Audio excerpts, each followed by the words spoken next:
If your job at a healthcare facility includes disinfecting against viruses, you know prevention is the best medicine, and maintaining healthy spaces starts with a healthy cleaning routine. Grainger's world-class supply chain helps ensure you have the quality products you need when you need them, from disinfectants and cleaning supplies to personal protective equipment, so you can help deliver a clean bill of health. Call 1-800-GRAINGER, click Grainger.com, or just stop by. Grainger, for the ones who get it done. Hello listeners, and welcome to this week's episode of The Cult Vault. Today we are going to be diving into the world of the armed forces with an introduction into the US Marine Corps and some of the high control methods seen within the recruitment and basic training of this particular branch of the US military. But before we get started, as usual, we have lots of business. First of all, a huge welcome to my newest patron, Christy, long-time listener and fan of the show. I'm so thankful for your support, and I really hope you enjoy the exclusive content and perks of being a patron, one of which is a 15% discount on all merchandise, which is now available on the Cult Vault shop, which just launched this week. I am so excited to finally bring you the news that you can buy podcast merchandise from my website. It has taken a lot of time, and I've had a lot of help from friends, but you can now order hoodies, t-shirts, mugs, stickers and bookmarks, with loads more things on the way. Patrons automatically get a 15% discount, and I want to give a shout out to my very first customer, Chris, as well as Eden, Ethan, John and Donna, who have ordered from the shop, and a huge shout out to patrons Jacqueline and Heather, who have also ordered from the Cult Vault shop. I hope you all enjoy showing off your Cult Vault swag to the world. To find the shop, you can visit cultvaultpodcast.com/shop or check out the link in the episode description. On my website, you can also find a link to the Ally Awards, annual awards that I have set up this year to celebrate the people who take care of us during difficult times. To celebrate your ally, simply go to my website, cultvaultpodcast.com, and fill in the simple form to nominate your ally in the awards, with the winner receiving a personalised glass trophy. The awards nominations close at the end of March. Now that it is 2022, this means that CrimeCon UK, which is partnered with CBS Reality, is just around the corner. Come and meet your favourite podcasters in June 2022 and watch their live shows, learn forensic skills in workshops such as fingerprint dusting and collecting shoe prints, listen to panel talks by your favourite documentarians and private detectives, and then join us all in the hotel bar where everyone gets together to socialise and discuss shared interests. I will be at the event spreading awareness on ethical coverage of true crime topics and how to spot cults. You can get a 10% discount on all ticket prices right now by using the word cult at the checkout, or follow the link in the episode description. Patrons can receive a 15% discount by messaging me for a special code. All tickets purchased using this code help to support the show, as well as any patrons who sign up from as little as £1 a month at patreon.com/thecultvault, or again follow the link in the episode description. Don't forget that you can still be in with a chance of winning copies of both of Zach Bonney's books, Dead, Insane or in Jail and Overwritten, by liking, following and commenting on social media content across January. You can find me on Instagram and Twitter at CultVaultPod.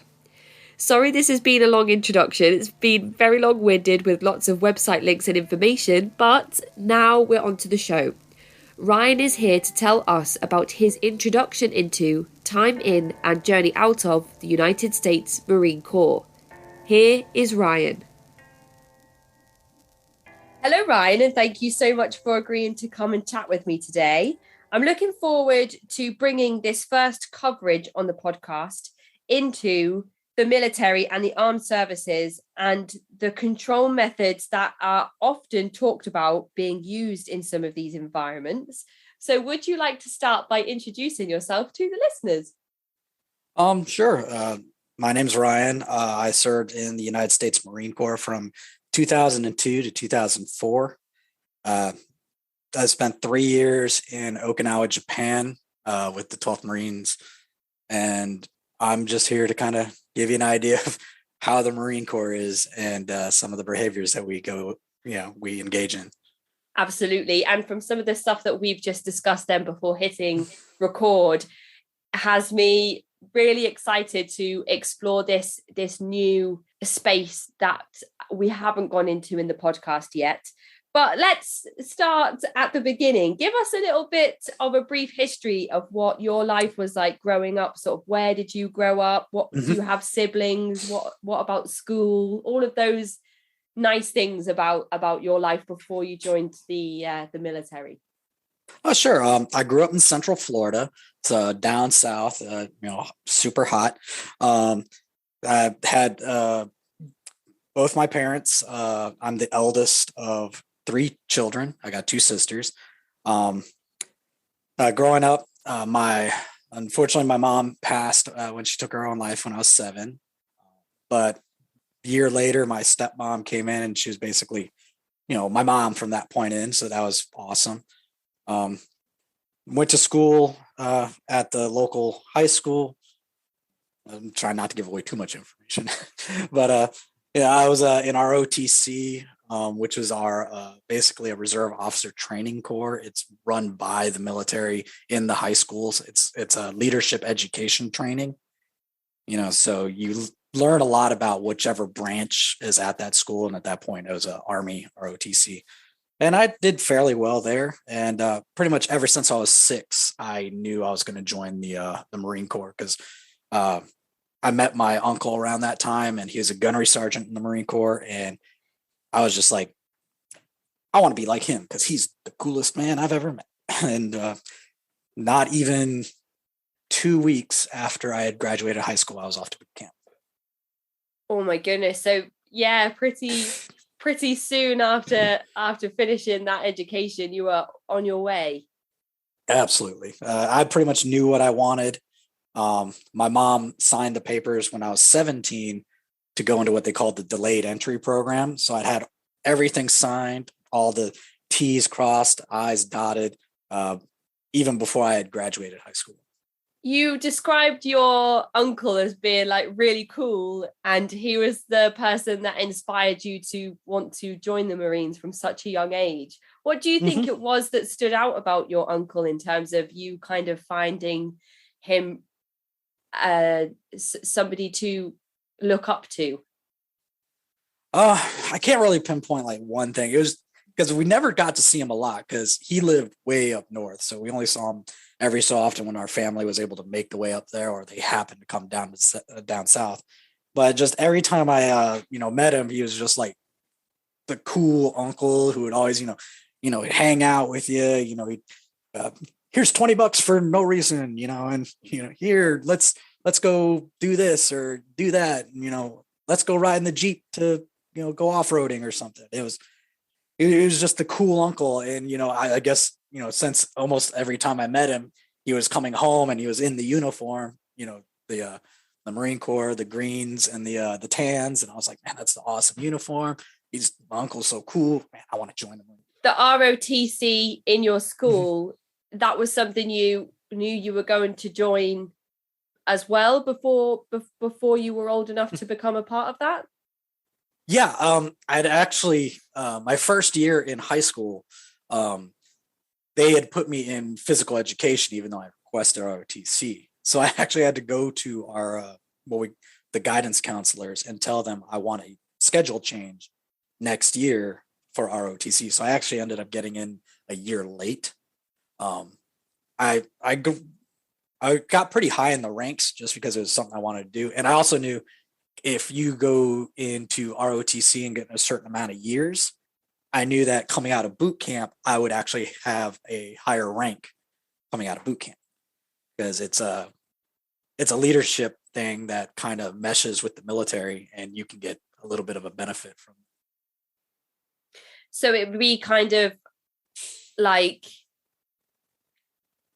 there's a few programs over here that people can do. There's like the Duke of Edinburgh Award, which looks really good on your CV when you apply for jobs and things like that. So, and often there are courses you can take that can add to your UCAS points, which is the system used for your entry into university over here. So would you say that that's kind of something similar if you translated it into the Marines? You would join the Marines already with some credits in your pocket. Yeah. Sort of thing. Yeah, essentially that sound like in spirit of what they're trying to do is essentially the same. Yeah. Since I already had some years of leadership training in high school, that transferred over to my military career, which gave me like one, instead of coming out as a private, I was a PFC, private first class. Right. I'm just making a note of all of these because this is definitely something that I think for me, I would like to understand better as we go through. So the ROTC there's already ranks involved in this high school training before you go into the official Marines. You already have this rank system to get used to. I guess that makes sense because you are going, if you aspire to join the Marine Corps, then you have already had that, you've had that mindset and experience of being involved in a rank system. It's just strange for me because I don't know what those ranks are and how they work. So in the ROTC, what types of ranks were there? How did you move up? And what did each rank mean for each individual? Okay. Each school, depending on where they are, will have a different branch overseeing their ROTC. So you may have a school with a Marine Corps branch, you may have a school with Army branch, or Navy, what have you, Air Force. The school I was at actually had Army ROTC, so the ranks are slightly different from the Marine Corps, whereas they have they have two privates, then private first class, whereas the Marine Corps, we have private first class, Lance Corporal. Right. And then on the Army, they have, when you hit E4, you become a specialist or a corporal. A specialist focuses more on their job, where a corporal is more of a people leader. In the Marine Corps, we only have corporals. We don't do the splitting of the specialists. After private and private first class, then Lance Corporal, and then how many more ranks are there above that position? About 9. Oh my goodness. Okay, so a lot. I should say there's a total of 9, but they split at certain points, so you get more than that. For example, okay, so the NATO reporting for ranks, for us at least, is E1 through 9.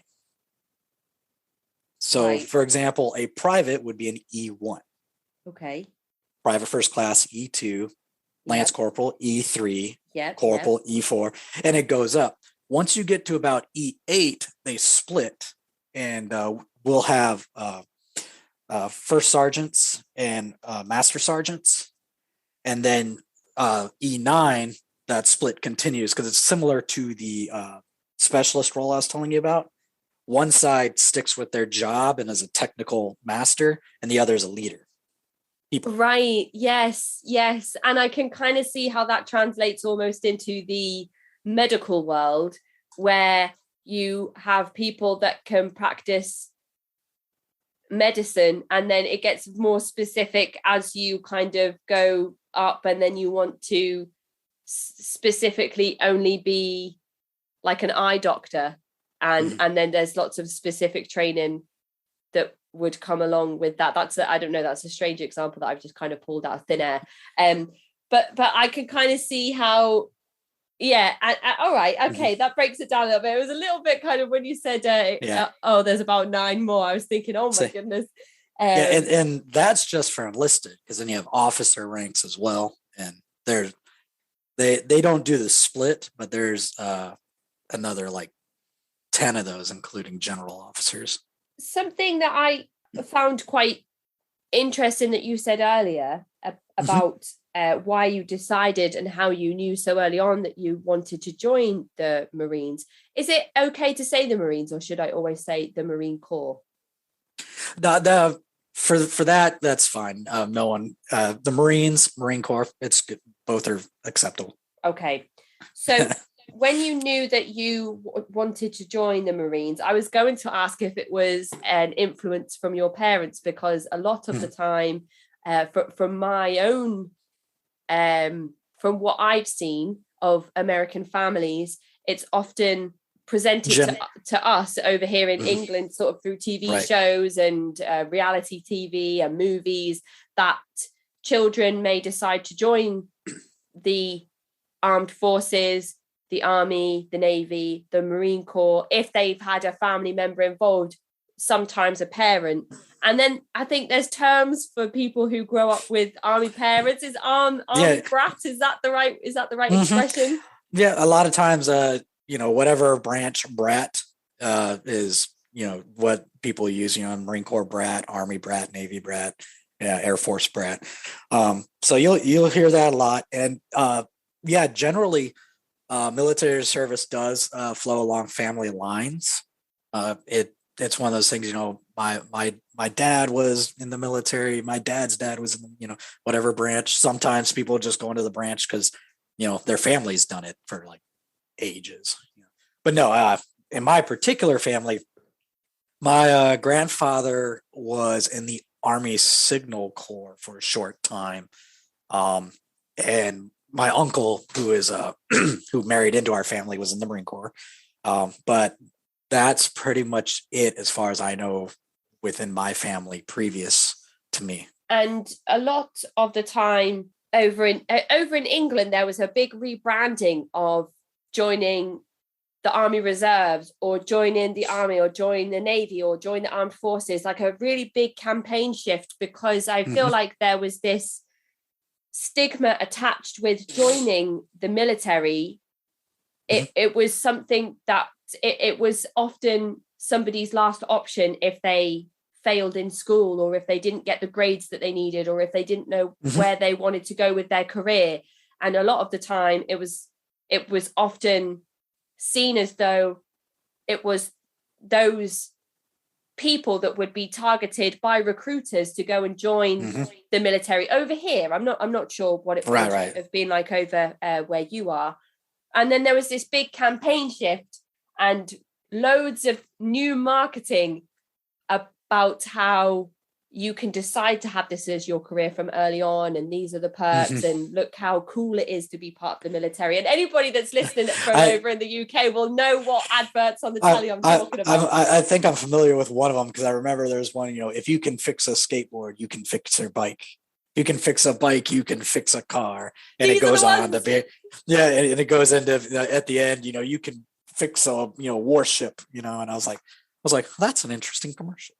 Yep, those are the ones that I'm talking about. Exactly that. So they kind of, I think there was a big shift in going to high schools where different career people would come along and talk about, their work in the industry as a personal assistant or working in hospitality. And then you'd always have the stall that was the army or the navy, and why you should come and join the military.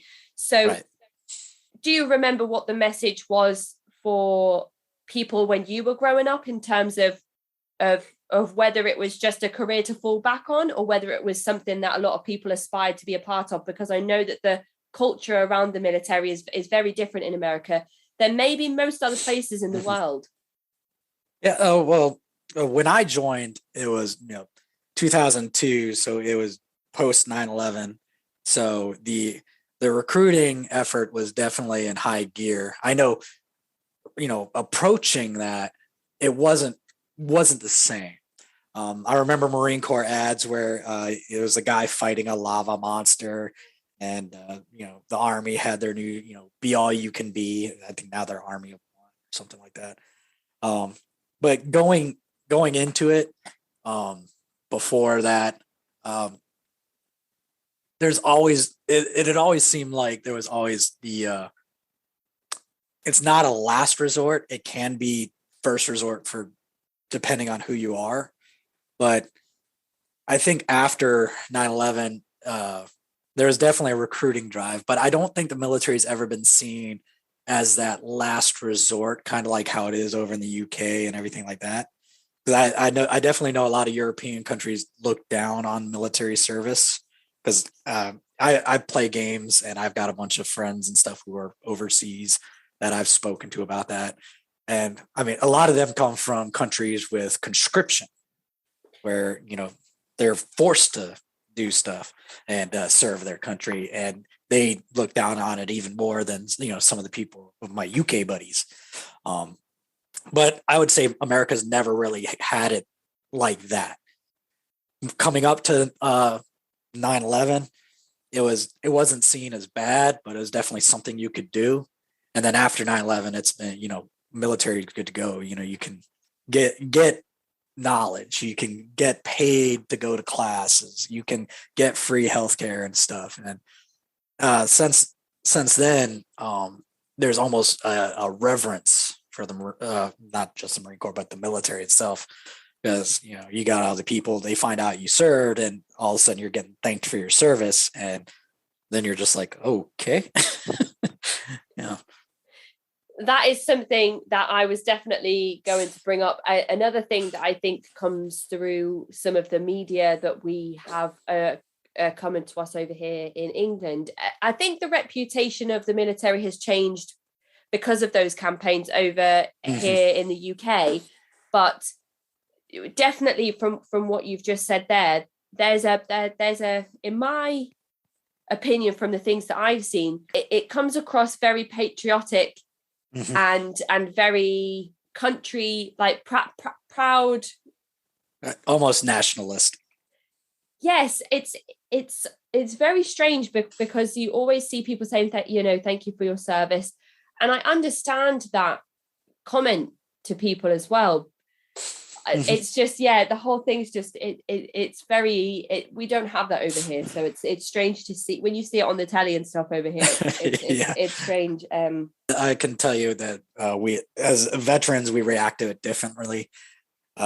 Personally, it makes me uncomfortable. I'm just for me, it's just like I joined, I did my service. It was a job. I mean, so you don't. I mean, there's a joke about thanking the bus driver when you get off the bus, but I mean, I don't sit there and thank my waiter and waitress for their service.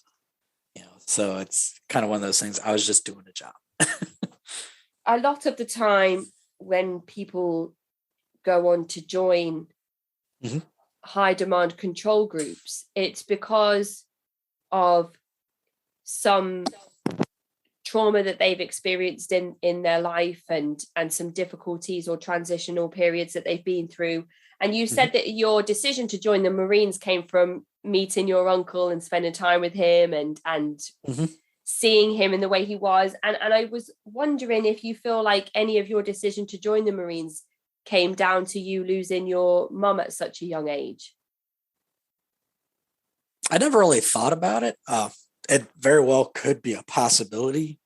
One thing my stepmother brought up to me when I was growing up is that she always felt I was somewhat aloof from other people, and she felt that kind of might have factored into me choosing to go into the military, just because maybe I was looking for that kind of belonging. But I don't know, I've never talked to a professional about that, and I don't know. My mom she's pretty insightful, so she might have something going there. Yeah, she sounds wise. She sounds like she's taken a good step back and watched you closely, which is it's always interesting when people have those small little bits of wisdom and you think to yourself, where has that come from, and how long have you been watching me to make kind of that assumption. But it's kind of nice to know that you have those people in your life as well, because I feel like for somebody to watch you that closely or understand you that deeply, they have to have a certain level of care and a certain level of time for you as well. So it's always nice to know that we have those allies. And you mentioned that you joined in the Marines in 2002, and 9/11 happened in 2001. Correct. And then later that year, that was when, and correct me if this is wrong, but I think later that year was when America first went into Afghanistan. Is that right? I believe so. I think it was late 2001, early 2002. Let me. So I just I'm thinking it was after October. 9/11 happened. Right. Okay. Mhm. So 9/11, the events must have completely. But well, I remember where I was, and I was only Yes. young, so I can imagine that Mhm. you remember exactly where you were when that happened. I remember exactly where I was. I was actually in ROTC class, and we were in the middle of a uniform inspection because they give you the uniforms and everything to wear. Right. And so we were in the middle of an inspection, and we were out on one of the basketball courts, and the instructor, who is actually a retired officer from the army, he came rushing out, and he told me to dismiss everyone, get back to the classrooms. And when we got back to the classroom, the TVs were on, and we were watching news footage of the towers being hit. Whoa. What was the atmosphere like? And it's kind of giving me goosebumps to think about you sitting there watching that at that exact moment. Yeah. Is it like something you can even comprehend as it's happening, or does it just feel like it's not something that is actually happening at that time? Considering I didn't have any personal connection to New York at the time, it was more of one of those, like, you're seeing it on the TV. It almost feels like kind of like a bad movie. You're watching this happen, and you're just kind of in disbelief. It's like this couldn't have, did this really happen? And basically the entire class is just shocked. It was silent. Trying to glean as much information as we could from that TV. And you're about 16 at this time. 17, I believe it was. Yeah, 17, because I turned 18 just before I graduated and left. Right. And you already know that you're going to join the Marine Corps. So does this then, after the initial events of 9/11, does this start to then weigh in or have an impact on your chosen career path? Not really, because that was something I kind of factored in a long time ago. I understood, if I joined the military, Marine Corps, Army, what have you, I understood there was the possibility I could get sent to combat. I mean, that's kind of the point of the military. So I kind of had that conversation with my 17-year-old self at that time, that it's a possibility I might get sent somewhere, and I might have to go into combat. So having already had that discussion, once 9/11 happened, it didn't really change anything. Sometimes I assume that people that join the Marines all go into combat, but obviously that's not the case, because you have to have like human resource departments, I'm guessing, and people that handle like all the organizational and day-to-day stuff and Well, and all of that kinda. stuff. Right. So did you know when you were going into the Marines that you were going to be doing something that wasn't combat related, or did you go into the Marines expecting to be sent to combat, to be doing combat related things? So my mom kind of prevented that, because originally when I was joining, I wanted to be a tanker. I wanted to drive tanks. Okay. I thought that was gonna be the coolest thing. I'll be driving tanks. But my mom, she waggled her, finger in front of me and was like, "No, you need to get a job that'll help you once you leave the military." So I got suckered by the Marine Corps because they had a job, command and control electrician. I was like, that sounds awesome. I'm going to learn some electrical stuff. I'm going to, maybe I'll be wiring up, cool top secret buildings or something, blah, blah, blah. Nah, I was a generator operator. But no, I wanted to go into combat arms, but I let my mom kind of steer me. But one of the ethoses of the Marine Corps is every Marine is a rifle, no matter what your job. Every Marine knows how to handle a rifle and knows a little bit about squad tactics. So if they need to like grab you from your platoon to augment a patrol or something, you won't be completely out of your element. I guess this is where we get into that initial introduction of your time in the Marines. by asking if basic training is the same for every person that enrolls? Yeah.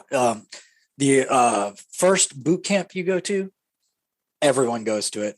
I mean, except for officers and stuff, they got their own officer candidacy school, and that's a whole different can of worms. But Okay. yeah.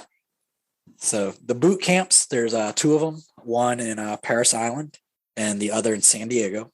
So depending on which side of the U.S. you live on, you'll be sent to the left or the right coast. All female Marines are trained at Paris Island, but I think I've heard that they're starting to train them in San Diego now. But I haven't followed that, so I can't confirm it. But yeah, all female Marines went to Paris Island. I went to Paris Island, and every Marine, or at least every enlisted Marine, goes through boot camp, 13 weeks. And okay.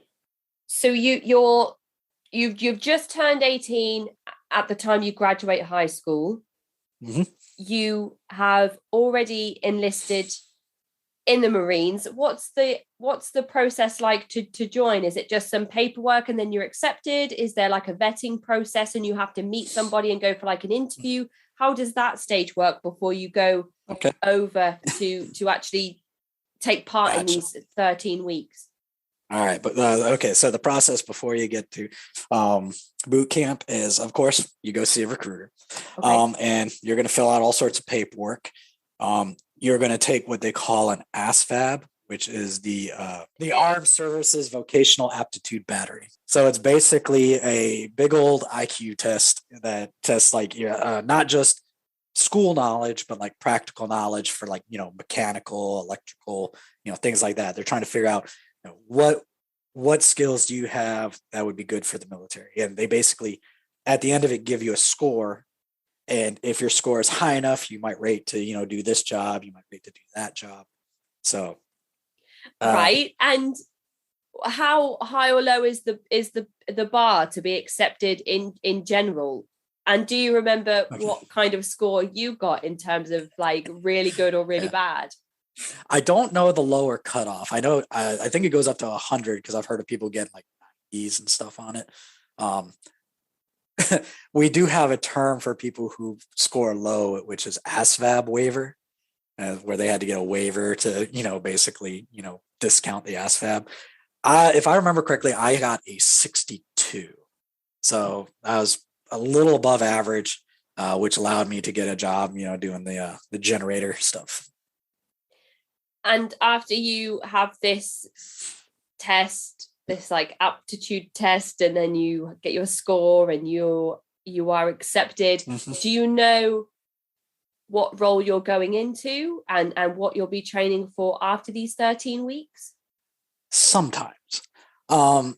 You do have the ability to try and pick your job, and assuming there's a need to fill roles in that job, you may be able to do that. But you basically give them a tiered list. This would be my first choice, second choice, third choice, et cetera. And, if it turns out, we got too many people in that job, knock you down to your second choice. And then some people go on what they call just open, and they'll just stick them wherever. So there's the option. If you don't want to choose, they'll just. I'd be so worried just not knowing where I was going to be going, what I was going to be doing. If they had imagine if they didn't have like your first, second or third choice. And then you're thinking, well, if they don't have any openings in any of those three, then I could be doing absolutely anything at all. Within my score sheet, right. That I'm kind of allowed to do depending on how well I'd done or however that part works. I'd be that's too, I don't know, leaving my fate in other people's hands too much. I think maybe I'm not sure, but I suppose people know what they've signed up for at that point when they they go. It takes a special person to go open contract. That is definitely. I wasn't going to do that. I gave them my choices, and my first choice was electrician. After my mom scolded me, and that's where they sent me. But once you've basically done all the paperwork and kind of decided what job you might possibly get, they send you what's called MEPS, Military Entrance Processing Station, and this is where they do all the physicals to you. They make you do jumping jacks and bend over and cough, all that good stuff. And once they've cleared you physically, they send you back to your recruiter, and they basically give you a date. This is when you're going to boot camp. Okay. For me, I didn't get very lucky, so they had no flights. So I got to drive on a one of those white passenger vans for 10 hours to South Carolina from Florida. Okay. So I got 10 hours of sitting on a bus, like going, oh my goodness, what have I done? How long did you have to wait before, receiving your starting date and actually going? Like, what was the time difference? Was it a long time to wait, or was it relatively soon after your graduation? Well, for me, it was a long time, because remember, I was in that delayed entry program.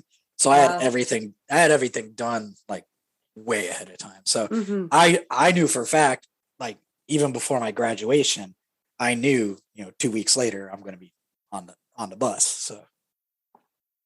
So you're 18.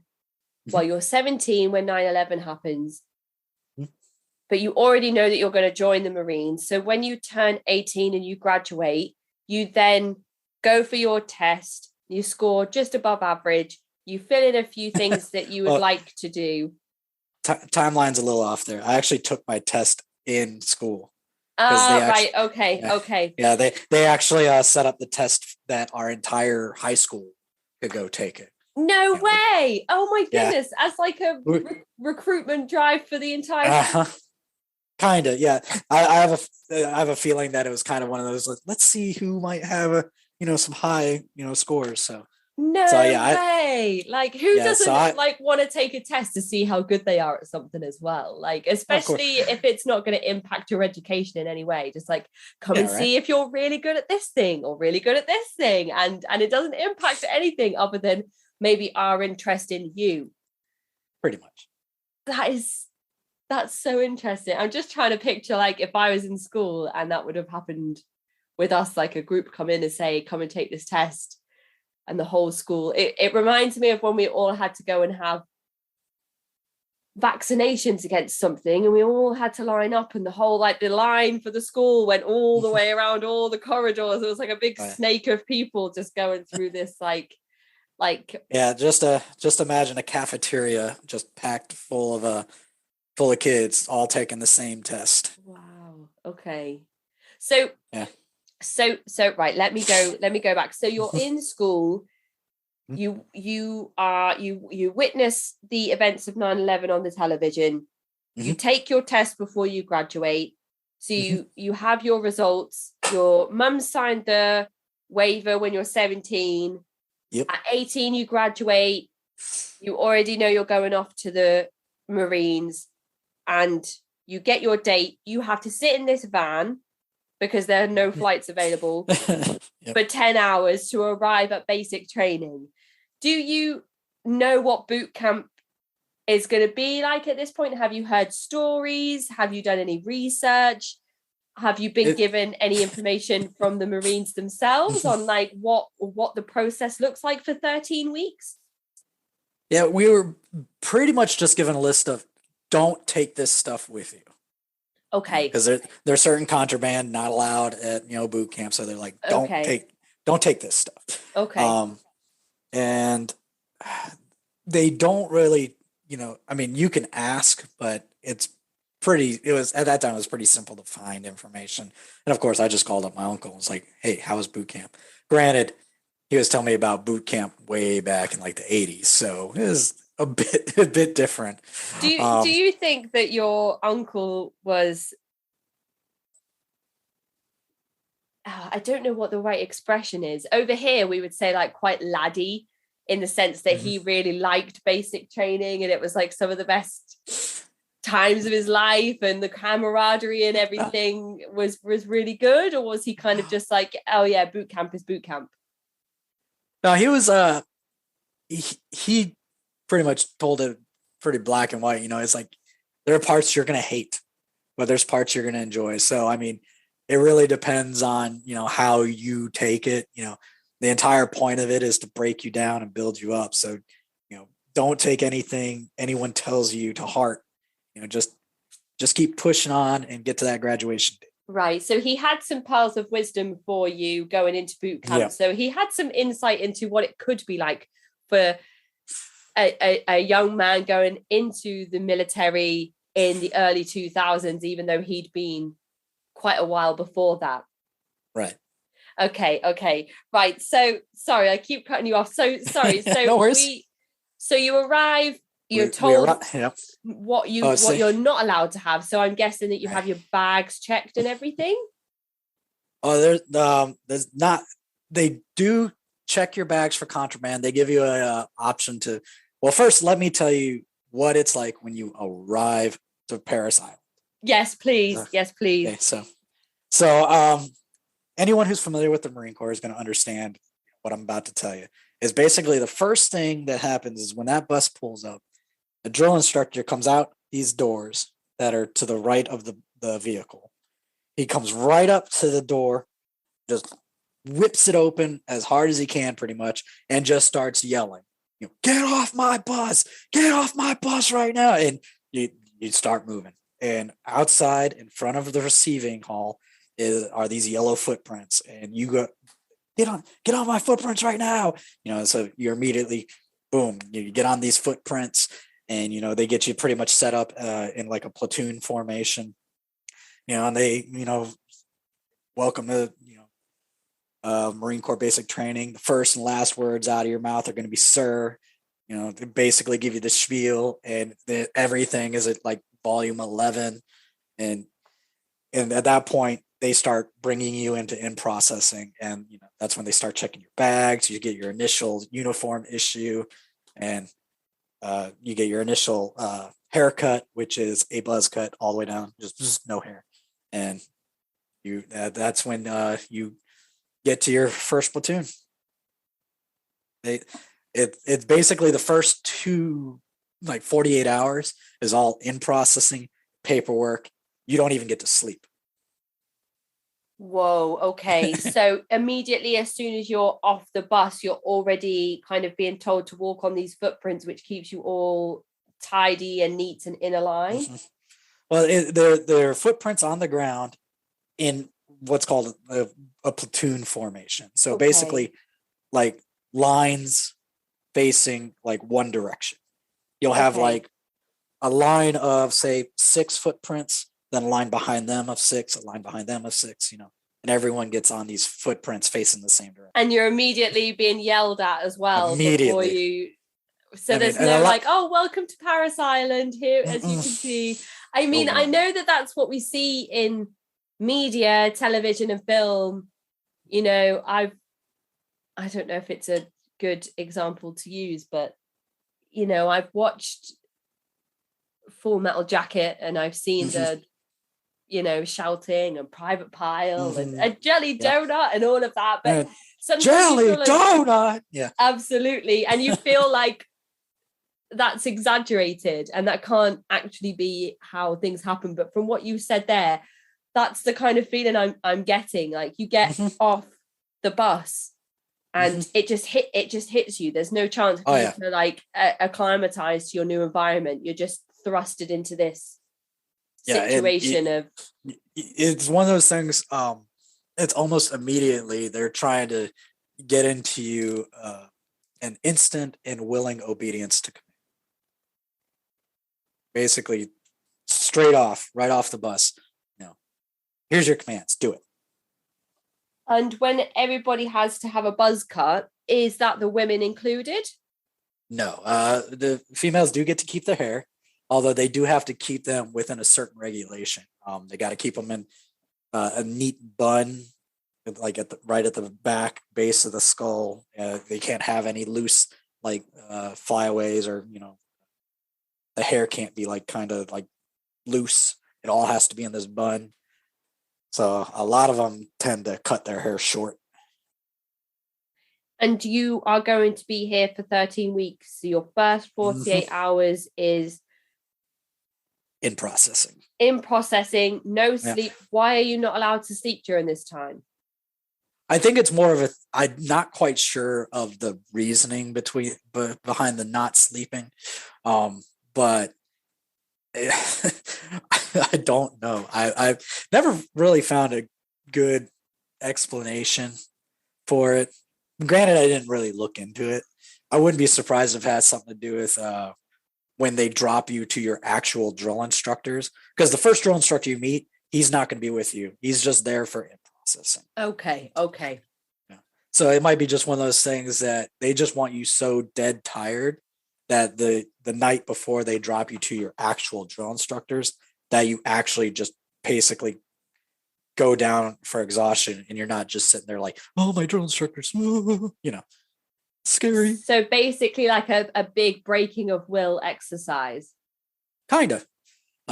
Granted, for some people it takes a little bit more than that. But yeah, it's all in processing. You get so many vaccinations. It's ridiculous. And you get your first issue of uniform and equipment.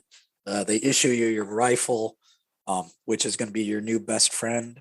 And then you start your 13 weeks. Had you ever held a firearm before this moment? Oh, plenty of times. In fact, my school, while we did have a shooting team, it was air rifles, but I've gone to plenty of firing ranges before. Our local town had a rifle qualification and stuff that was done through our ROTC. So we were firing like old M1 Garands from like World War II era and stuff like that. So I know the name of that gun from playing Call of Duty World at War, but otherwise would have had no idea what you were talking about. And I guess it's a good thing that you were comfortable, or at least familiar in some ways with firearms, because when I went over to visit friends over in New Jersey and somebody handed me their handgun, because we don't have, I mean, it probably even sounds naive saying handgun because I don't know exactly what kind of firearm it was, but we don't have legal firearms over here in England. So when I was handed this piece, I say in air quotes because I don't really understand firearms. But it's understandable.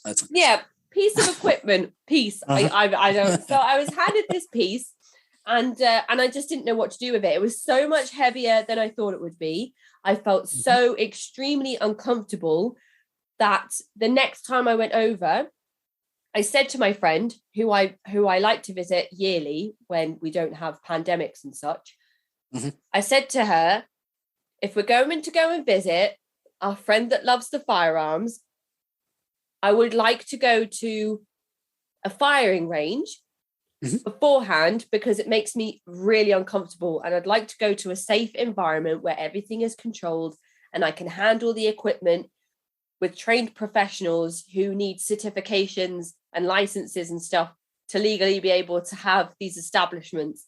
So we did that. We went to a firing range. It was like really fun. And maybe because it was so controlled and I like it when I understand, how everything works, and they, the instructors talked us through how everything works and how to be safe and how to be controlled. And then later on that night, a friend of ours had a bit too much to drink and brought another firearm out with some ammo, and then dropped some of the bullets around a campfire. So I was like, I'm never, ever, ever coming back here again. I am so stressed. Wow. Like, I took every precaution that I could to make myself as comfortable around this person who was like pro guns, by going to the firing range and being familiar with firearms and thinking, right, if he's going to have them in the house, this is how I make myself comfortable with them, understand how they work, appreciate why he might like to keep firearms and all of these things. And then he just went and did that. And I was like, how irresponsible is that? So obviously by this point, you've had these interactions and experience with your rifles. So how to appreciate the significance of the firearm and what it's capable of and how to treat it with respect. You know, I grew up on the coast, so from a very, very, very early age, we had to learn why the sea was dangerous, why we need to respect the sea. And so even when we were 8, 9, 10 and being left alone on the beach, we were always like, only swim within the flags, the lifeguard flags, never go outside of the lifeguard flags, never go into the water when there's sandbanks in the water because they disappear so quickly in the tide. So we were always very aware of how to be respectful of the sea and how dangerous it was. And I imagine when you are introduced to firearms at certain ages, if you are introduced to them under the right circumstances, you understand and are taught pretty quickly how to respect them and how dangerous they can be and why they need to be used only in certain situations and all of those things. Is that a correct assumption to make? Yes, definitely so. In fact, there's 4 rules that the Marine Corps smashes into your head, but any responsible gun owner pretty much follows the 4 safety rules. Is 1, treat every weapon as if it's loaded, which makes sense, right? Keep your weapon safe until you're ready to fire. Keep your finger straight and off the trigger until you're ready to fire, and never point your weapon at anything you do not want to destroy. So that means being aware of your muzzle, where it's pointing, you know. And so basically, if you follow those 4 rules, you can never go wrong.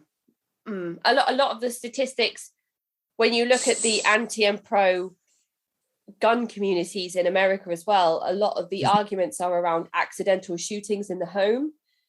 So I guess if you were to follow, well, first of all, to understand those 4 points thoroughly, because I know a lot of the accidental shootings are with children that don't understand how firearms work.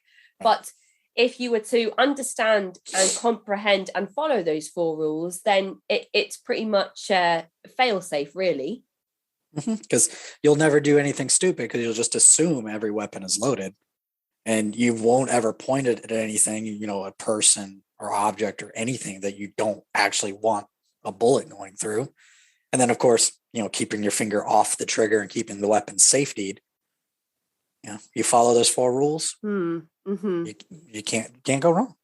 I was discussing this with my partner earlier, and we were saying how wild it is to imagine being in your home where you have licensed firearms, you have the correct paperwork, you're legally allowed to own those firearms.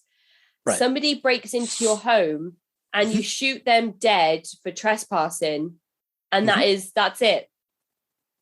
Like, there's no, like, that is just so, like, I cannot comprehend that as somebody living in a country that doesn't have firearms. That to me blows my mind. And I could understand that coming like from you being over in the UK. Y'all, as far as I'm aware, have never really had that, like we have a lot of knife crime. Never had that, like kind of like right to self-defense and being able to carry a weapon on you. No, and this, I feel, comes back to that patriarchal ideology that we were discussing earlier on as well. And it's hard to differentiate that from thank you for your service to I have the right to bear arms, almost in my kind of experience of US culture. It's kind of a little bit of a difference, because of course the whole 2A thing, I'm sure you're aware of the whole, you know, war we had. So in order to gain our independence, our country was founded, you know, 17-year-olds who were fighting the British and they were having to use their own firearms to do so. So that's why our founding fathers, you know, kind of enshrined that whole, you know, ability to hold on to our firearms. Just in case. Going back to what you said about someone, you know, breaking into your house, you know, I currently live in Florida, which is what we call a castle doctrine state. You know, your house is your castle, as they put it. You know, so you have the right to defend your castle in any way, shape, or form, you know, you feel is fit. I mean, except for booby traps. That's a whole nother legal boondoggle. But Yeah, no, it's one of these things. Like I've always told anyone I've gotten who they've just spoken to me that, hey, I'm looking to maybe get a firearm to protect, my house or carry on me. And it's one of those things I've always told them, you need to have a conversation with yourself. If you have that firearm and you end up having to unholster it or draw it out of your desk or whatever, you need to understand that if you do that, you may be taking a life, and you need to take that. You need to have that conversation with yourself and be ready for the repercussions. Yep. I knew as soon as you said that you need to have a conversation with yourself, I was thinking, are you prepared or willing to kill another person? Because that's the potential if you are going to carry a live firearm with you or have one in your home. Yep. And unfortunately, some people don't really have that conversation with themselves, and they end up stopping themselves. They might draw the gun. But if the person kind of senses you're not willing to use it, they may attack you and try and take it from you. So it's one of those things. If you're going to carry and you make that decision to draw, you best be ready for whatever comes after it, because it's all going to be your fault. Wow. Oh my goodness. And I've read things as well about people who have been robbed in their own homes and they've had their own firearms used against them. And I've read things about there being altercations of people's houses being broken into, and they've chased the perpetrator out into the front lawn, and they shot the perpetrator as the perpetrator was retreating, and then they've been arrested for manslaughter or crime of passion, even though it was actually in the front yard and not in the home. And all of these really, and we say a lot that on the show when we talk about things in America that laws vary state to state, which makes it confusing when we're talking universally about gun laws and firearms and things. And I know that this episode is not about guns. I think this conversation is important, but it's just interesting for me to gain your perspective on somebody that's been involved in the Marines, who are obviously pro firearms for various different reasons in terms of protecting your own, protecting your country, going out to fulfill missions in other places that are outside of America. But let me pull us back. So you go into your basic training. You spend the first 48 hours in processing. You get no sleep. You're given your rifle, and then you're handed over to your official drill sergeant. Oh yeah. Okay. So yeah, we're caught back up. Then you get dropped, and they do term dropping to your new drill instructors. They will introduce you. They've got a whole drill instructor speech about how they're there to train you and mold you. They'll never put their hands on you if any of them happen to do anything like that. Report them to the nearest other drill instructor, etc. But sometimes during training things happen. But yeah, you get introduced to your new drill instructors, and then you're pretty much on the go again. I mean, your days are packed, whether it's book learning, learning about the history of the Marine Corps, learning your ranks and structures, stuff like that. Rifle range is like its whole 2-week deal in the later part. Learning the rifle manual, how to march with it, how to drill with it. And all of this basically is culminating to break you down and build you up and, learn how the Marine Corps works. Do you remember your first impressions of your official drill sergeant? Are you able to draw parallels between films and your drill sergeant, or were they different from what you expected? I was pretty much expecting it. Boot camp for me wasn't as big an ordeal as I think it might have been for other people.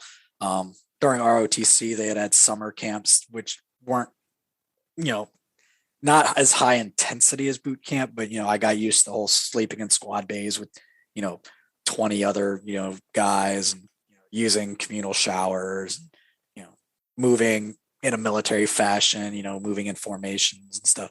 So that it wasn't I would say it wasn't as big an ordeal for me. Some of the guys in my platoon, oh, they had trouble adjusting.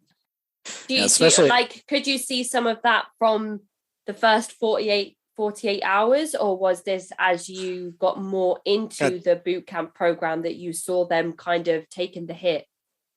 I think it was more as we progressed, because in the first 48 hours, everyone's still, what's going on? Then you kind of, once you get into your groove and you're kind of doing the training, moving around, doing stuff, you see the people who just aren't, as they say, cutting the mustard. They're just kind of treading water, essentially. Right. The shock wears off and people start to realize that this is where they will be for the next 13 weeks. Mm-hmm. Yeah, we had this one guy, he was just a turd, and it was one of those things where he ended up getting us, it's called smoked. It's basically a form of like reprimand almost, because they had these sand pits that were bordered by like lumber to hold the sand in. And, sometimes if you messed up, you'd go out to these sand pits and get smoked, and they would have you doing like exercises. Like, I don't know if you've ever heard of mountain climbers. So you kind of go over onto your hands and you bring your knees up to your chest, back and forth, and you're doing that. Then they'll make you jump on your back and start doing like butterfly kicks, and then make you start doing push-ups. But the thing of it is, they don't make you do, a set of these, then do another. They're constantly like, push. So you start pushing, kick, jump on your back, start kicking, push. You gotta keep moving to each exercise as they're telling you, push, side style hops, start doing jumping jacks, push, and all this movement is to just start like throwing sand up, and it starts getting in your uniform, sweating, and the sand is just like grinding on you. And like, it's sort of a punitive thing. Like, if you screw up, you're going to go to the pit. Yeah. Going back, this one particular guy kept screwing up and getting us sent to the pit. So it was more of a, the entire platoon being like, you need to shape up, And again, that comes back to the movie Full Metal Jacket with the soap bars in the pillowcase, because he keeps getting everybody into right. Okay, so it really is like that then. Yeah. Well, I mean, we didn't soap party him, but it was basically one of those, instances of you need to start pulling your weight. Right. So here we have examples of groupthink, where the group are policing each other as opposed to the drill sergeants. So you're more worried about what the other person next to you is doing, and the group as a whole, instead of the drill sergeants and what they will do to you next, and their reasoning behind certain decisions for you as a group. Yeah, it got more to we want to get through this without going to the pit, and if you shape up, we don't gotta do that. So it's less worrying about like what the drill instructors like we're less worried about them getting on us. We're more worried about him screwing up, causing them. Even though he might be struggling with something physically or emotionally, it's difficult for you as a group to focus on that, because you are being physically and psychologically punished for his kind of coming short of certain activities and exercises. Yeah. Luckily for us, though, there does come a point when they're just like, okay, you're done. And they'll just like drop him. It's like what we call recycling. They'll drop him to the next platoon behind us so he can redo everything.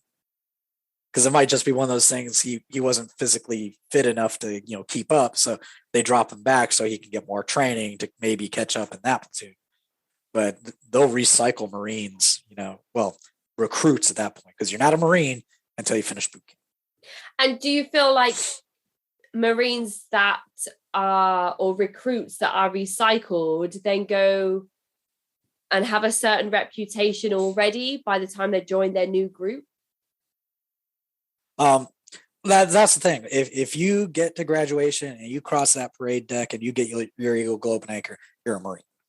So whether you got recycled, 12 times is irrelevant, kind of. I was going to say, granted, if people find out you're recycled 12 times, they might kind of give you the side eye and be like, what were you doing? That was going to be sort of my next follow-up question, and whether you had anybody that was recycled come into your group, and whether you were worried about what that would mean for you as a unit. No, my platoon got lucky. We didn't get any recycles dropped to us. We dropped that one guy. It was in third phase, so pretty late in training. But no, our platoon didn't pick anyone up like that. So I never got to see what happened. One of our sister platoons did, but of course we're not close enough in training that I could actually see like what happened there. So just talk us through, once you've been through processing, talk us through what the average day and week looks like for somebody that is involved in a Marine Corps boot camp in America. Okay. In fact, give me 1 second because I am pulling up the training matrix for boot camp. Because it varies by phase and like what week you're in. So generally with the first phases, you're getting things like intro to Marine Corps values. You get introduced to what we call MCMAP, which is Marine Corps Martial Arts Program. It's essentially an amalgamation of different like fighting forms, because one of the things that they teach you is hand-to-hand training. You start learning customs and courtesies. Which ranks do you salute? How do you greet someone? Because we have greetings of the day. If it's before lunch, you greet anyone above you. You want to greet them.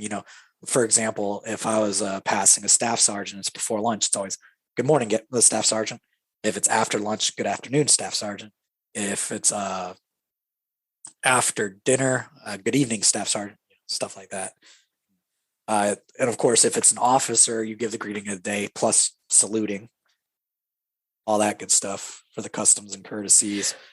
Are you in different like uniforms at this point? Because I know that there are different badges for different ranks, but are you supposed to be able to identify those badges immediately, or are there different uniforms so you can see from a distance the rank of the person you are approaching?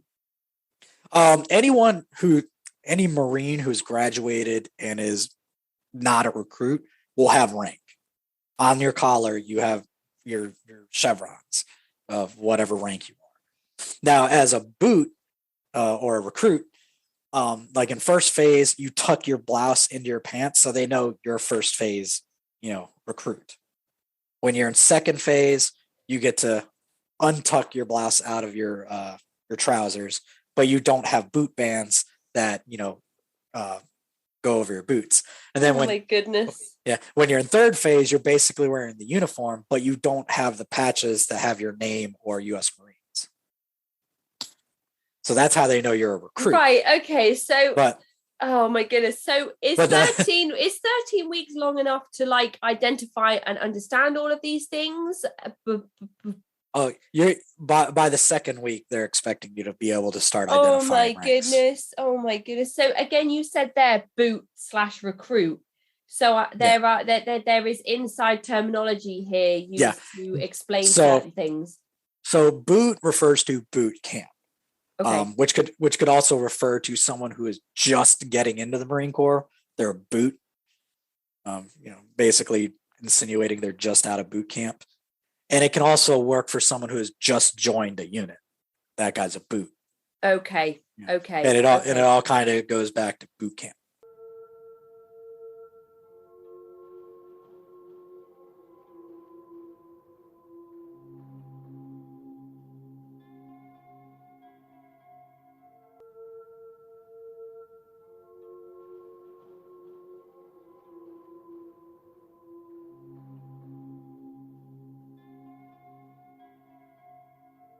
Do you feel like the experience for women during boot camp was significantly different for men? I know there's been a big shift recently around the Me Too movement and equality, and a lot around equality for military women. Mm-hmm.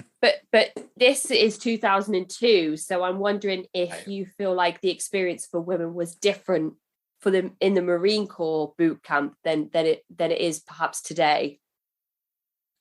I can't really speak much to that because even though the female Marines were in Parris Island and they trained there, they were in their own battalion, which was on the other side of pretty much the island, and it was a rare sighting to see them out training. So unfortunately, I wasn't around them enough to be able to even say if their training at the time was similar. I mean, granted, the Marine Corps is all about, even in 2000 was about, you're going to do the same stuff. So I could imagine it was very similar with certain provisions provided, due to probably biological reasons and stuff like that. I guess the reason I ask is because of the movement around the whole Vanessa Guillen murder and the mentality shift that has been suggested to military forces over here as well since all of that has happened, because that was 2020, so that was only last year. And a lot of the women that have experienced abuse in these environments have come forward after feeling like they couldn't report the abuse at the time due to the systems in place within these various different parts of the military. So I guess that was the intention behind my question around women training. But I guess if you didn't see many women during the boot camp phase, then you wouldn't really have much to comment on. Yeah.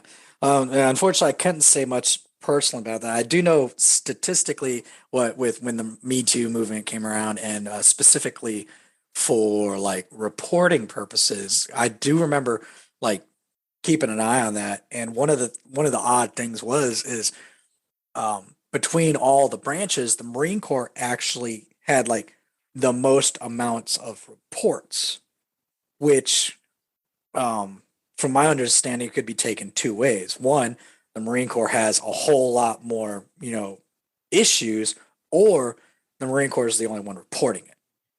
Yes. Yep. And that's exactly what I would have said, that there are two ways to look at it. Yep. Yep. And I think you're exactly right there.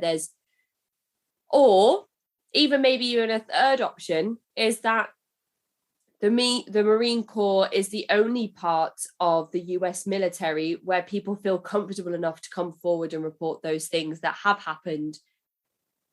Because we know that if there was a statistic of, say, 15% of women experienced some type of abuse within, let's say, the Navy, that 15% isn't a true number of women that have experienced abuse. That's just the amount of women that have come forward to report that. So the number could well be a lot higher than that. So I guess then what you've said is very insightful in terms of there's either a lot more happening in the Marines, a lot more of it being reported in the Marines, or a lot more women feel comfortable enough to come forward, or a lot more women have taken that brave step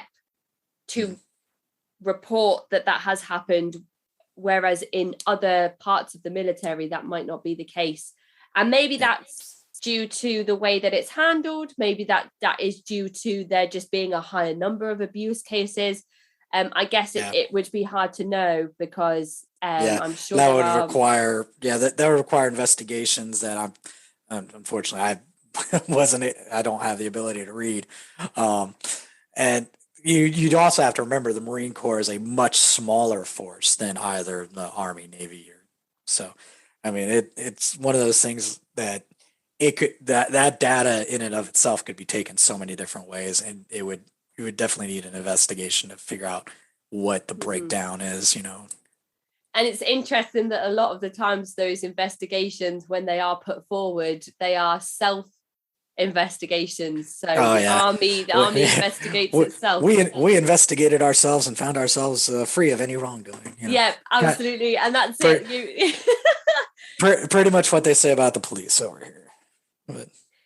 And so you're in your boot camp, you're in your basic training, you're you kind of don't really mix with the you're on Paris Island, so all of the women that have joined the Marines and going through boot camp are also on Paris Island, but they're kind of away from where you are, and you are going through your day to day. If there is somebody that can't keep up and they have proven themselves to not be able to keep up time and time again, then they are recycled in air quotes and sent kind of back down to the newest boot camp recruits. And made to go almost through boot camp and basic training again. So how much sleep do you think you are given on an average night, and what are the sleeping arrangements like for somebody in boot camp? Okay, I think I'll go in reverse order on that one. So the arrangements are what we refer to as a squad bay. So it's a long open hall that might have, like, you know, stanchion or poles, you know, for structural support, and on either side, if you're looking down the long axis, you're going to have bunk beds just on either side going down the whole length. And, you know, you're going to have a recruit in each bunk, assuming it's a full platoon. It may not be a full platoon, so you might have a few empty racks. And of course, in front of each of those, you have 2 foot lockers, and each Marine each recruit has a foot locker that they keep all their gear in, and their rifles are going to be padlocked to the racks of the or to the frame of the bed or the rack. And for sleeping, you're supposed to get 8 hours a night, but that's always, you know, contingent on training. So first of all, you're expected to learn all the different ranks and how to communicate with people of different ranks. But you've just said there that your rifle is padlocked to your bed. So I'm assuming that you have to understand then and carry out the protocol around the gun safety and the rifle safety, and how to and maintain your rifle. And also then, are you expected to know and understand how to maintain your living quarters in the same way? Every Thursday we have what we call field day. So field day is essentially just a top to bottom cleaning of your living space. And that extends out into what we call to the Fleet Marine Force, which is, you know, the Marine Corps in general. So you got boot camp, and then Fleet Marine Force.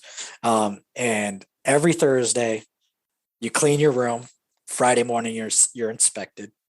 And sometimes if you fail the inspection, you could have your liberty secured. And liberty is what we call free time. But of course, in boot camp, you get no liberty. So that's kind of an irrelevant thing there. But if you fail your field day in boot camp, you might end up in the pit. Wait. So you get no free time during basic training? You might, depending on the particular holidays.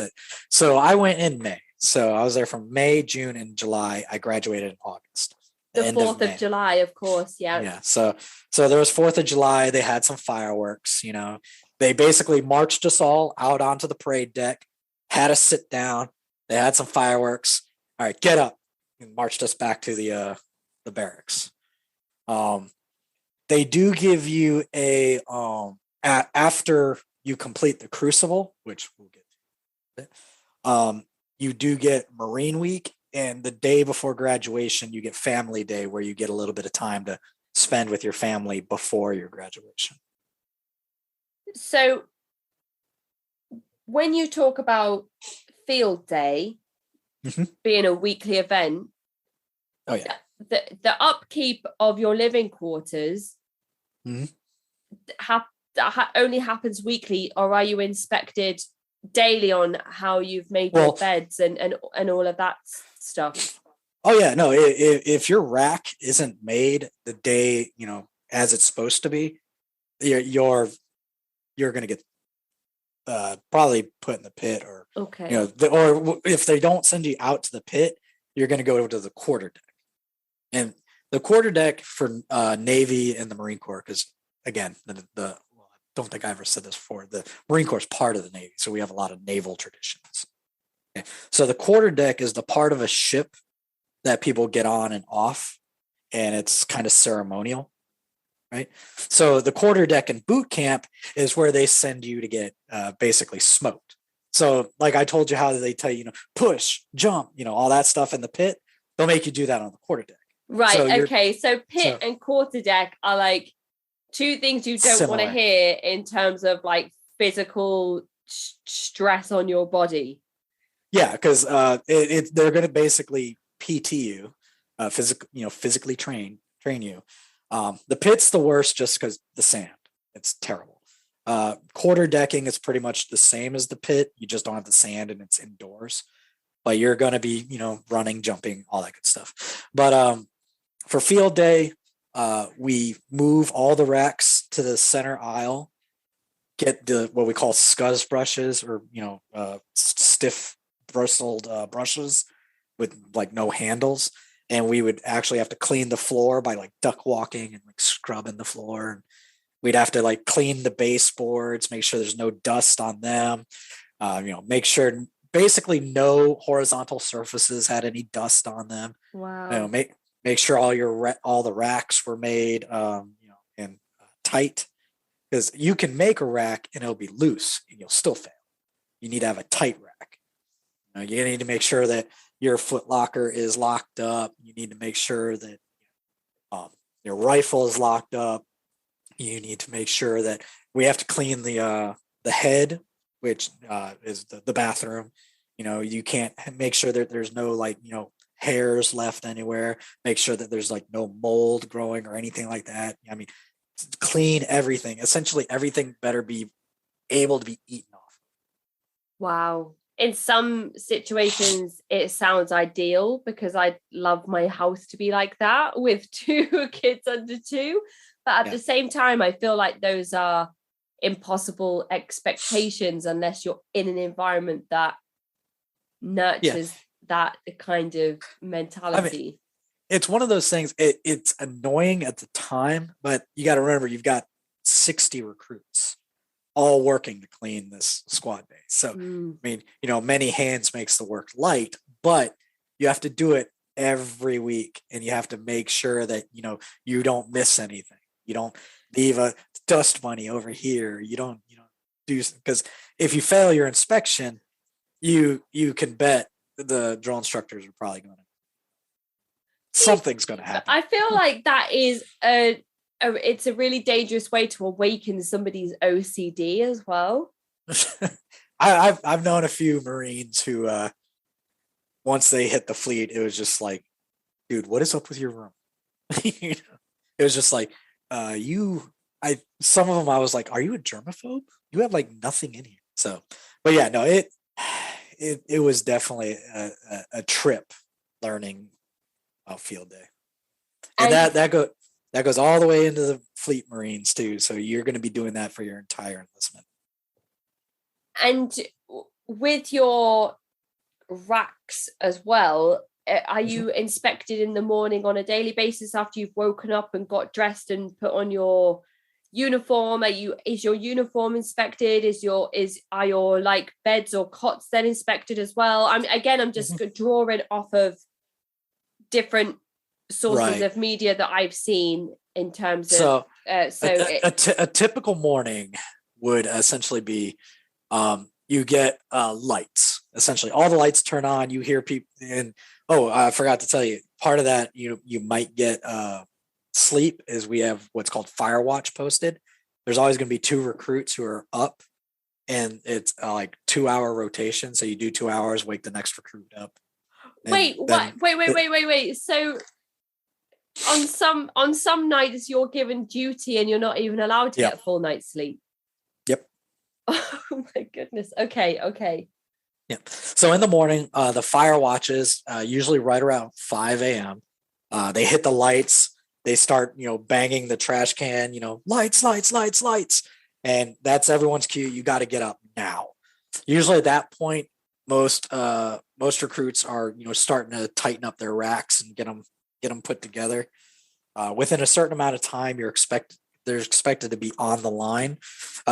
Down the squad bay, there's 2 lines on either side where the racks are. And basically you need to be standing on that line within a certain amount of time.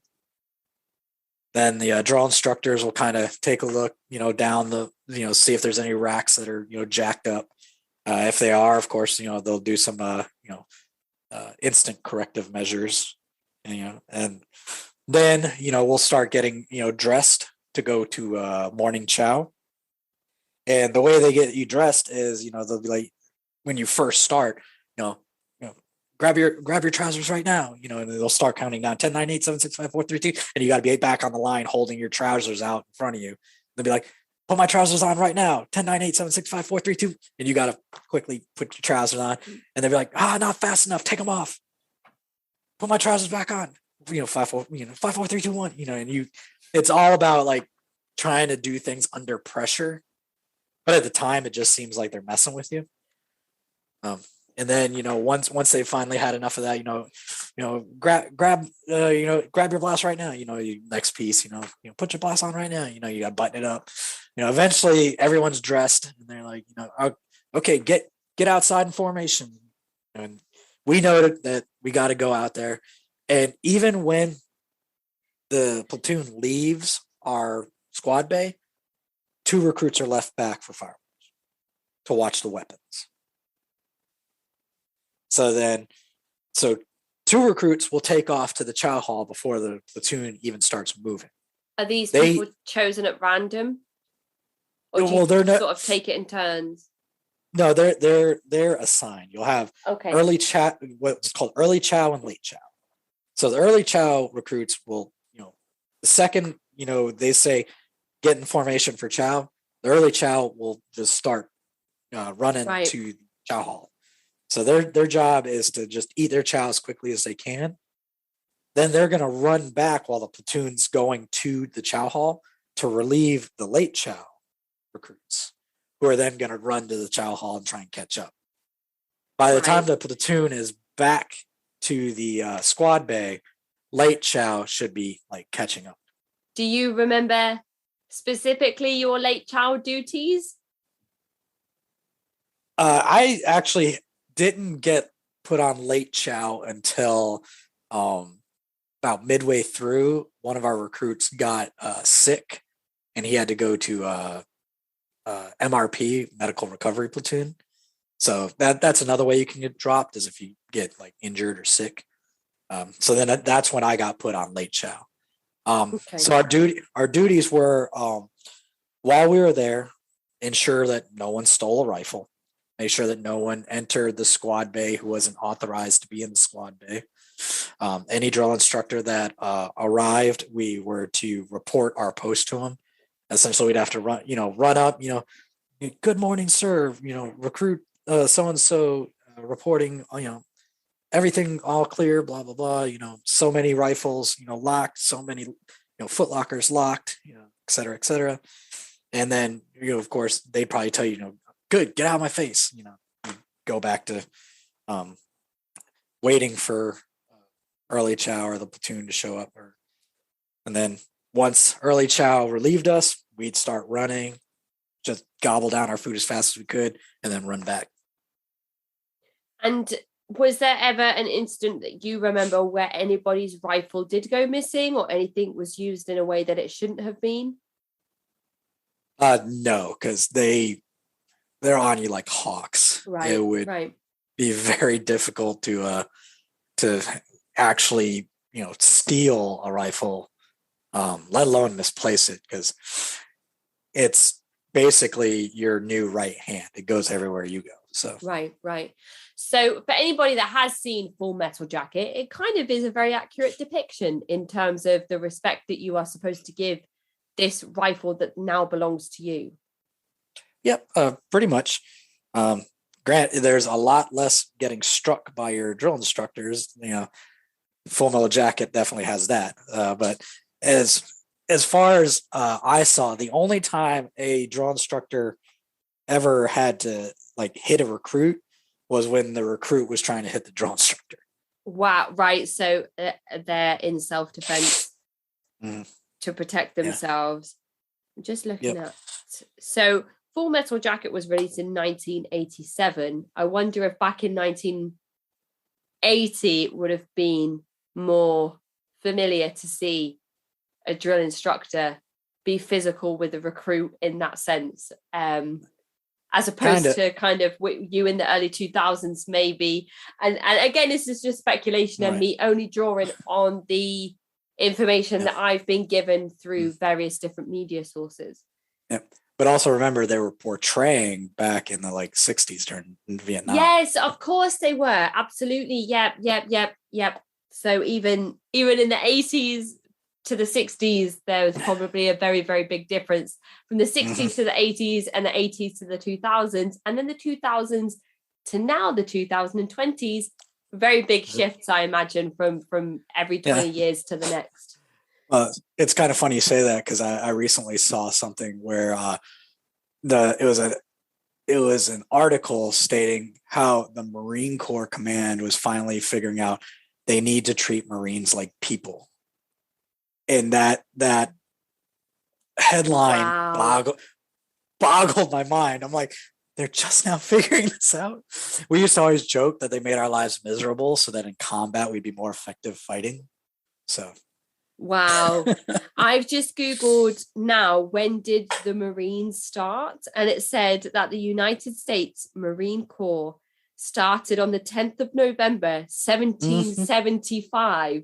And only recently, in 2021, have people started to realize that perhaps Marines need to be treated like human beings. Yeah, it's pretty amazing. And that date right there, as a Marine, will be etched into your brain forever. I still celebrate the Marine Corps birthday on November 10th. Wow, yep. So only a few days before then. Mm-hmm. Yep. No, it's definitely a duty to go out and hoist one or two, for the Marine Corps. And, shoot, I celebrate that more than my own birthday. Oh my goodness. And I know that Thanksgiving is a big thing over in America. Do you feel like the 10th of November is more significant for you than Thanksgiving is? For me, yes. For Marines, that is a very, very significant day. For me personally, I'm just not a holiday guy. So that's one of the few holidays that, I've kind of made mine, and most Marines will probably tell you the same thing. And the whole thing is on the Marine Corps birthday, we have the Marine Corps ball, the units will, have a whole ceremony all about it. We have traditions where we'll have a cake and the oldest Marine will cut the cake and hand it to the youngest Marine in the unit as a way of like a rite of passage. Yeah. It's symbolism of handing the traditions down to the new, new Marines coming in. I am so surprised by this. I'm so surprised because on the same sheet it says that the United States Army was first officially created on the 14th of June, 1775. So in the same year, just a few months earlier. So the Marines were in November and the Army was in June. And it says that the October was the Navy. And now in my mind, I feel like the Marines are more specialist than the Army and the Navy, but they were all officially labeled or titled in the same year as one another, which is really interesting to me. I mean, essentially right before our nation was actually, because remember 1776 was when Independence Day. Yeah. And for anybody that doesn't know why America celebrates the 4th of July, it's independence from the England. So me basically talking to you, it's your independence from me and this country, which is I read back and it's weird to talk about Thanksgiving and all of the connotations and cultural things that come associated with Thanksgiving. But then again, when people talk about the 4th of July and absolutely every other country's independence from England, because England have in some way done something wrong to absolutely every single civilization on this planet. And it's and it does make me feel kind of like I want to bury my head in the sand when I read about the actual scope and depth of England and their presence and difficulty on so many other nations. So I extend my apology to people, like when we talk about Independence Day, me and my friend who lives in New Jersey, we're like, oh, your independence from me, haha. And then it was like, but it's probably not actually funny to a lot of people. So it's important to make that distinction, I feel, because some people do get hurt. Yeah, I think the reason that Americans kind of make more jokes about that is because we won our independence versus you having to like just give it, Canada and Australia is apparently still cool. I was absolutely just going to say that there. And you said, and some people just take their independence. And I was thinking, and some people don't, because the Queen is still the Queen in more places than just here, which is strange.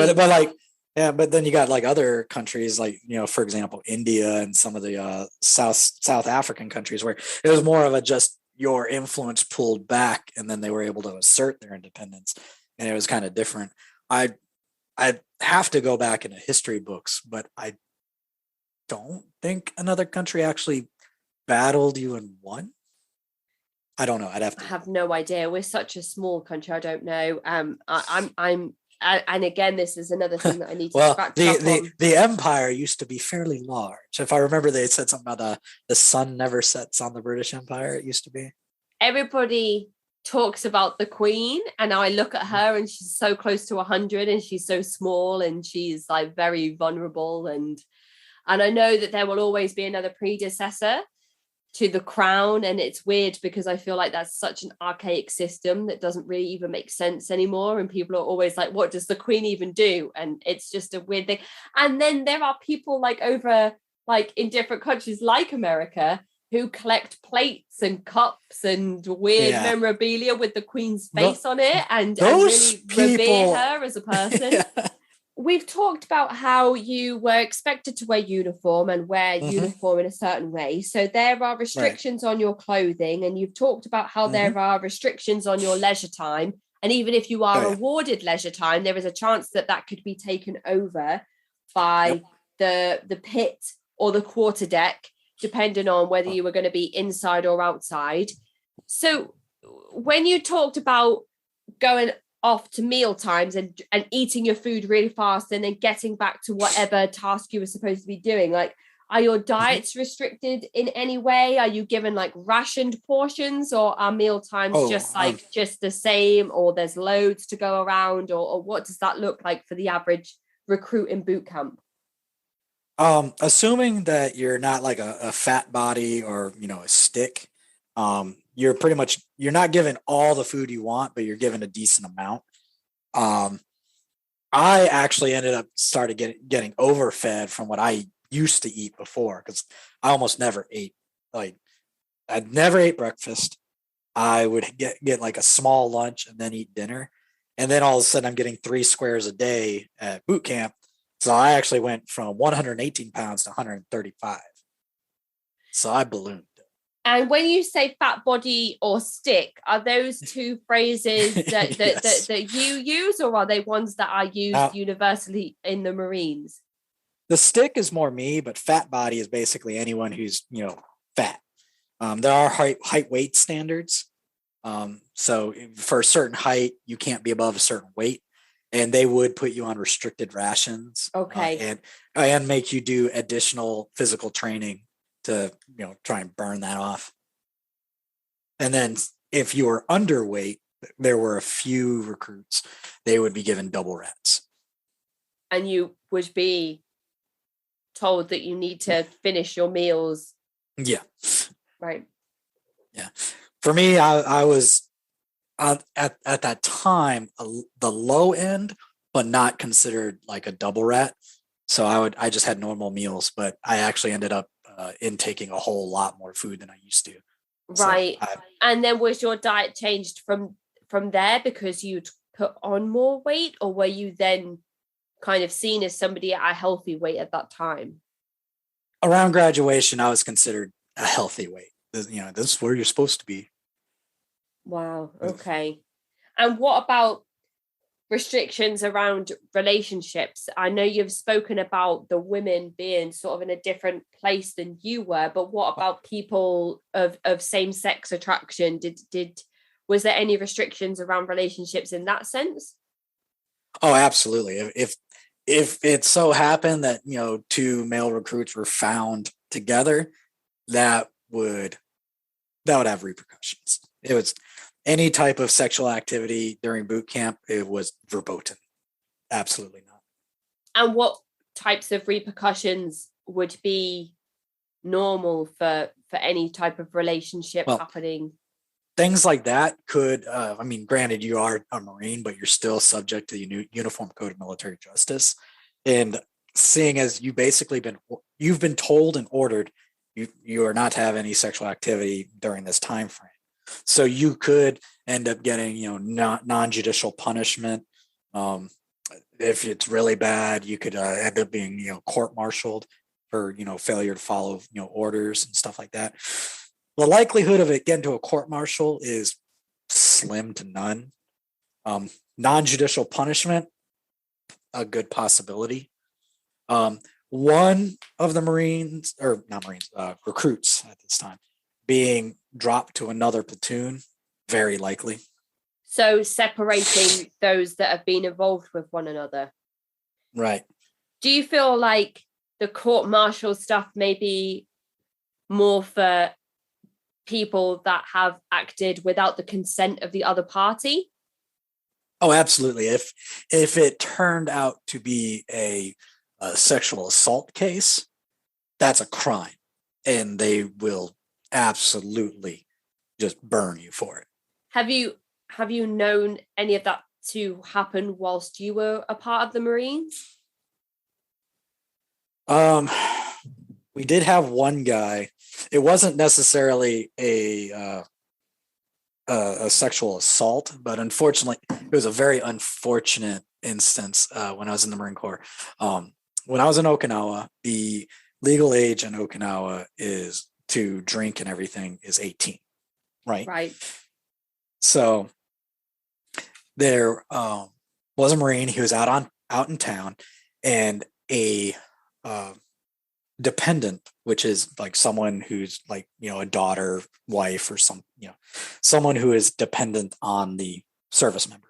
Okay. So a dependent was out in town, and they had a fake license and had gotten into one of these Japanese bars.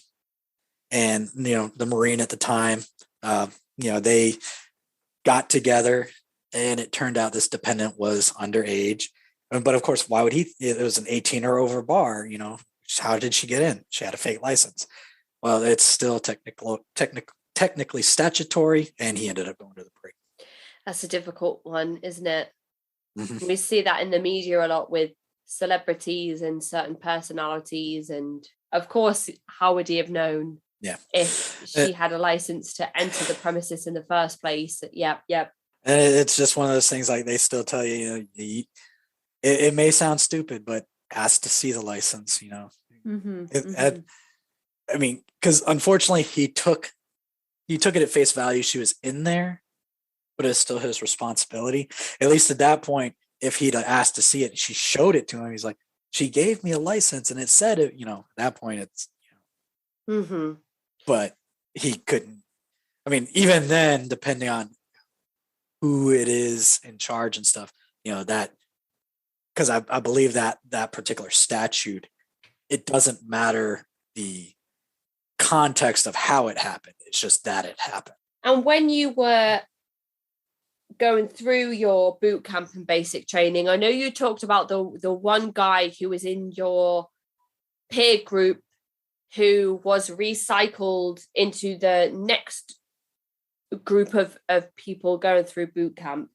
But hazing is something that I've been reading up about and interested in for a while. And I've been reading about it in terms of like British boarding schools and armed services over here. So I'm wondering if hazing was a thing that happened where you were, kind of with the soap and the pillow bags that we talked about before, and things like that. If it was something you knew happened, if you ever experienced it, and I'm just wondering if you have any insight around that whatsoever in terms of your time in the Marines. Even starting from my time in boot camp, we were always told hazing is unacceptable and will never be, if you see hazing, report it, et cetera, et cetera. Once I got to the fleet, there are a few instances where it's kind of like, this might be hazing, but there's so much leeway in what a superior can do, because, and it also depends on like what, people consider hazing. So it's kind of one of those like, me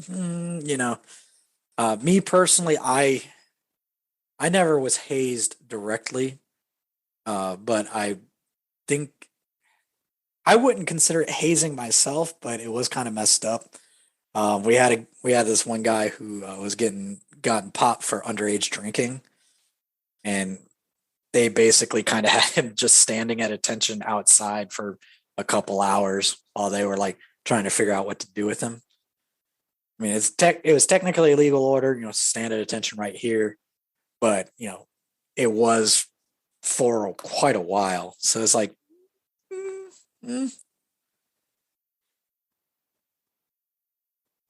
And you were never subjected to anything like that. Nothing like that ever happened to you. No, I was a good cookie. After 3 years of service with no incidents, you get a good conduct medal. So I never had it. Wait. So hazing's not allowed. Don't take part in it. Don't do anything that's like that. And if you don't, after a certain amount of time, we'll give you a medal for it. Well, it's not necessarily don't take part in hazing and stuff. It's just basically if you get through a set amount of time without being NJP'd, without being non-rec, which is not recommended for promotion, without having, documented, issues, then you get a good conduct. Right. So it's not necessarily you didn't haze anyone. It's more of a, anything you may have done didn't show up on our radar. So good job, I guess, But I feel like it's kind of the same, almost the same thing. Like, well, there's a joke referring to that is like, if the Marine Corps didn't want you to misbehave, they wouldn't give you a medal for behaving. Yes, that's it. That's it. You summed it up perfectly. That's exactly what I was then thinking in my head. I was like, hang on a minute. There's two things working here in my brain, and you've just that's it. And I guess this kind of leads us perfectly into another thing that I wanted to speak about. And that was something that you brought up to me in our notes when we were discussing the questions that I was going to ask today. So the ROTC that you had at high school, it was an Army ROTC. Correct. And when I asked you what years you served in the Army, you responded to me and said, actually, I never served in the Army. I served in the Marine Corps. And there's a very distinct difference, and it's a very important difference. And it's something that I wanted to talk about and highlight. So would you like to just let the listeners know why that distinction and that difference is so important? Yeah, absolutely. So that is one of the things in boot camp that they kind of beat into your head is, when you graduate, you will be a Marine, because the Army has soldiers, the Air Force has airmen, the Navy has seamen, but the Marine Corps has Marines. Marine is in the title. So whenever like someone like walks up to you and you say, yeah, I served in the Marine Corps, or, yeah, I served in the military. They're like, oh, you were a soldier? It's like, no, I was a Marine. It's specific, I'm a Marine. And it's pretty much how it's always going to be. One of the things that they also beat into your head is, once you are a Marine, you're always a Marine. You may leave the Marine Corps and go do other things, but you're always a Marine. So And yeah, so it kind of then births that us versus them in terms of non-military and military people, non-Marines and Marine personnel or recruits. And then you also mentioned that there was almost that distinction within the Marines in terms of different ranks with the us versus them concept in terms of this type of Marine and that type of Marine. okay. Yeah. So yeah, there's definitely an us versus them for like Marines and everyone else. If you ain't a Marine, your opinion is invalid. Then in the Marine Corps, there is a bit of stratification. It's not quite ranks, but it's more based on jobs. So like for me, I'm what they refer to as a POG, position other than POG. And so because I was an electrician, a grunt is what we call our infantry. They are combat arms. Generally, a lot of times tankers and stuff might fall into that because they would be directly in combat. But if you're basically not combat arms, MOS, military occupation specialty, if you're not a combat arms specialty, you're pretty much considered other. So like there's tiers within the Marine Corps. So it's like you got grunts, other combat arms, and then other, non combat arms like admin. I was considered utilities because in my shop we had all the heavy equipment, generators, things like that. So pretty much in a lot of cases, in the rest of the Marine Corps, we didn't much care about that. But if you had to deal with grunts, that's when it became an issue. You went through boot camp. Everybody's the same level in boot camp.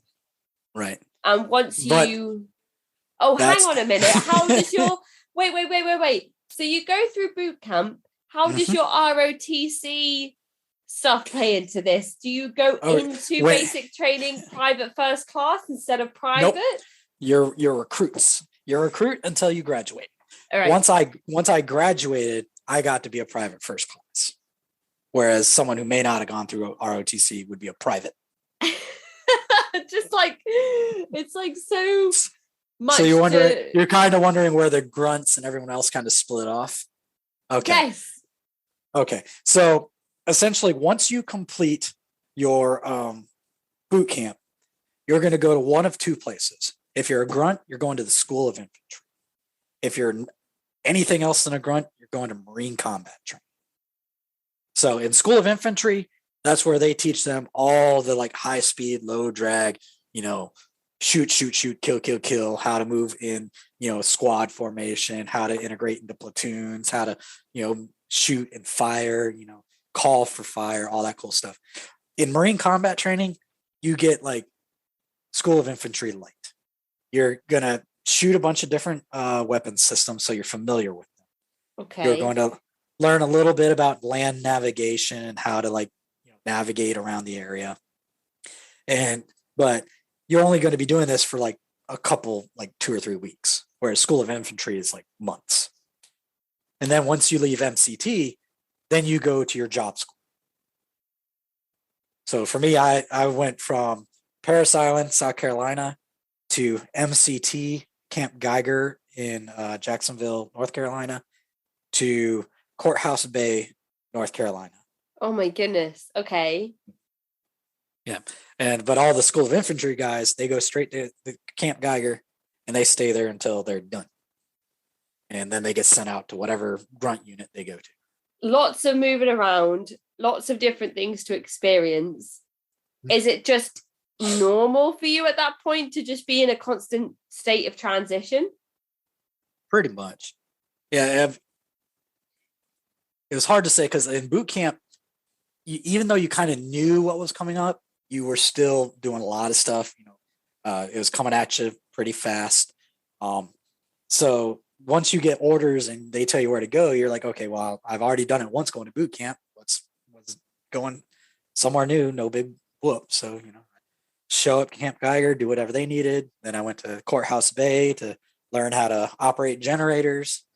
And then around that time, when I graduated from Courthouse Bay, I got a few months of humanitarian reassignment because we found out that my father had cancer. So I had to come back to Florida. Right. Okay. And the Marines were accommodating of that when you found out about that diagnosis. Yeah.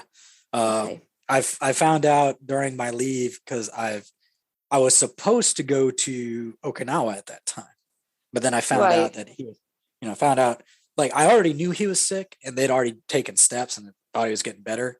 But when I went home on leave between completing my school and then going to Okinawa, I found out, okay, no, my dad had gotten much worse. So I was able to. So I was able to go to one of the local reserve stations and request a temporary transfer. Had your family decided to keep that from you to protect you from that information because they knew where you were and what you were doing? Or was it a real sudden turn where you found out when you were on leave at the same time that it all happened, that this was what the situation was with your father? It was pretty much a sudden turn, pretty much right around the time that I was finishing up graduating job school. Is pretty much when his health, took a dive. So by the time I got back to Florida, he was, in a bad way. And that's when I requested the transfer. And the transfer was successful? Yeah. And so you were able to stay close to your father during that time of medical care and recovery? Yeah. Pretty much from, I graduated October. So from the end of October to the beginning of January was when I had that transfer. And I was there, the reserve station over in Tampa, 4th Assault Amphibian is where I was. And it was they were actually getting ready to go over to Iraq because they were getting ready at the time. So I pretty much, since they didn't have a need for a generator operator, I basically stood gate guard for most of my time there. And was your father able to recover from his diagnosis? Unfortunately, he was not, and he passed in January. So that's why in January my temporary accommodation ended, and then I went to Okinawa. I'm so sorry to hear that. It must be so difficult to. I understand that your stepmom played such a prevalent role in your upbringing in your life, but it must have been so difficult to lose both parents, both biological parents. Yeah, at the time it definitely affected me. But I've come to terms with it.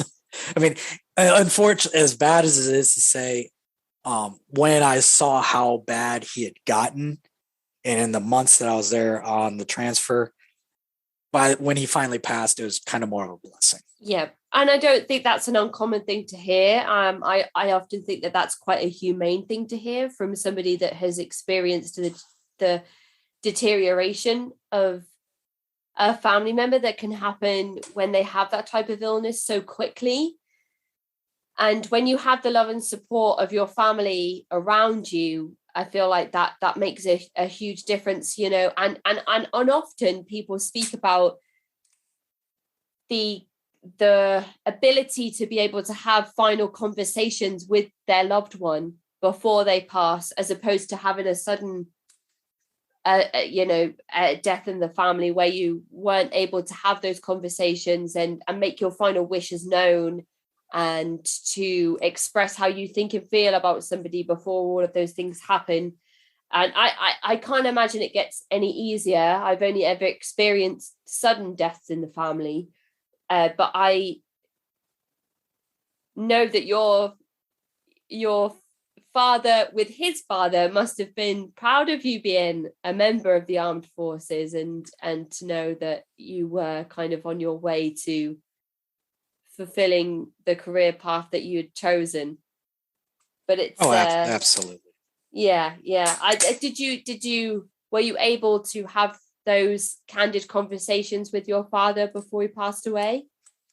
Oh yeah, I definitely knew how he felt about me joining the Marine Corps a long time before he finally succumbed to it. So, you know, we had plenty of talks, and I knew that's why I wasn't too put out by finally fulfilling my orders and going to Okinawa, because we both discussed it was part of what I needed to do, and so let's just quickly recap your timeline. You're 17 in high school, you graduate at 18, you join the Marine Corps, you go into your basic training, you are in boot camp, it's for 13 weeks. Eventually you go through these different places that you live in.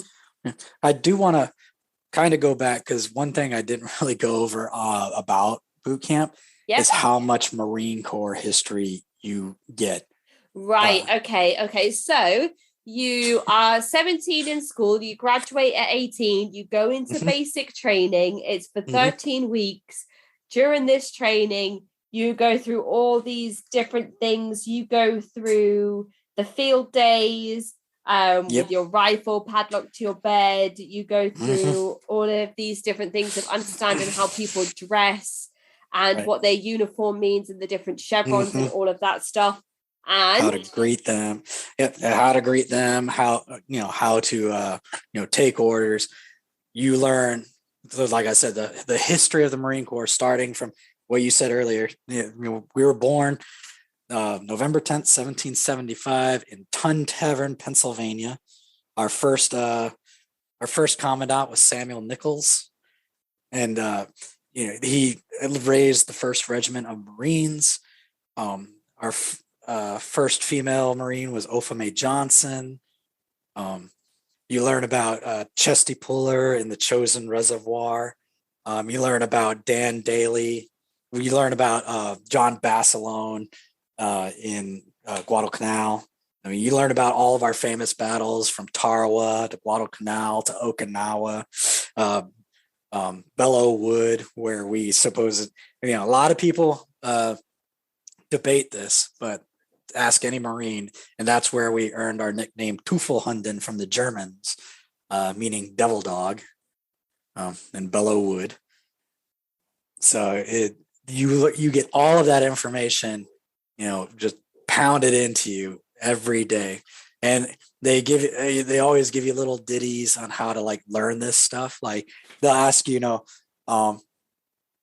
what rank is a sergeant, and you'll have to respond, sir, a sergeant's rank is 3 stripes up and crossed rifles, sir. And every rank has its own little ditty to remember. What's a gunnery sergeant? Sir, a gunnery sergeant is 3 stripes up, 2 stripes down, crossed rifles, sir.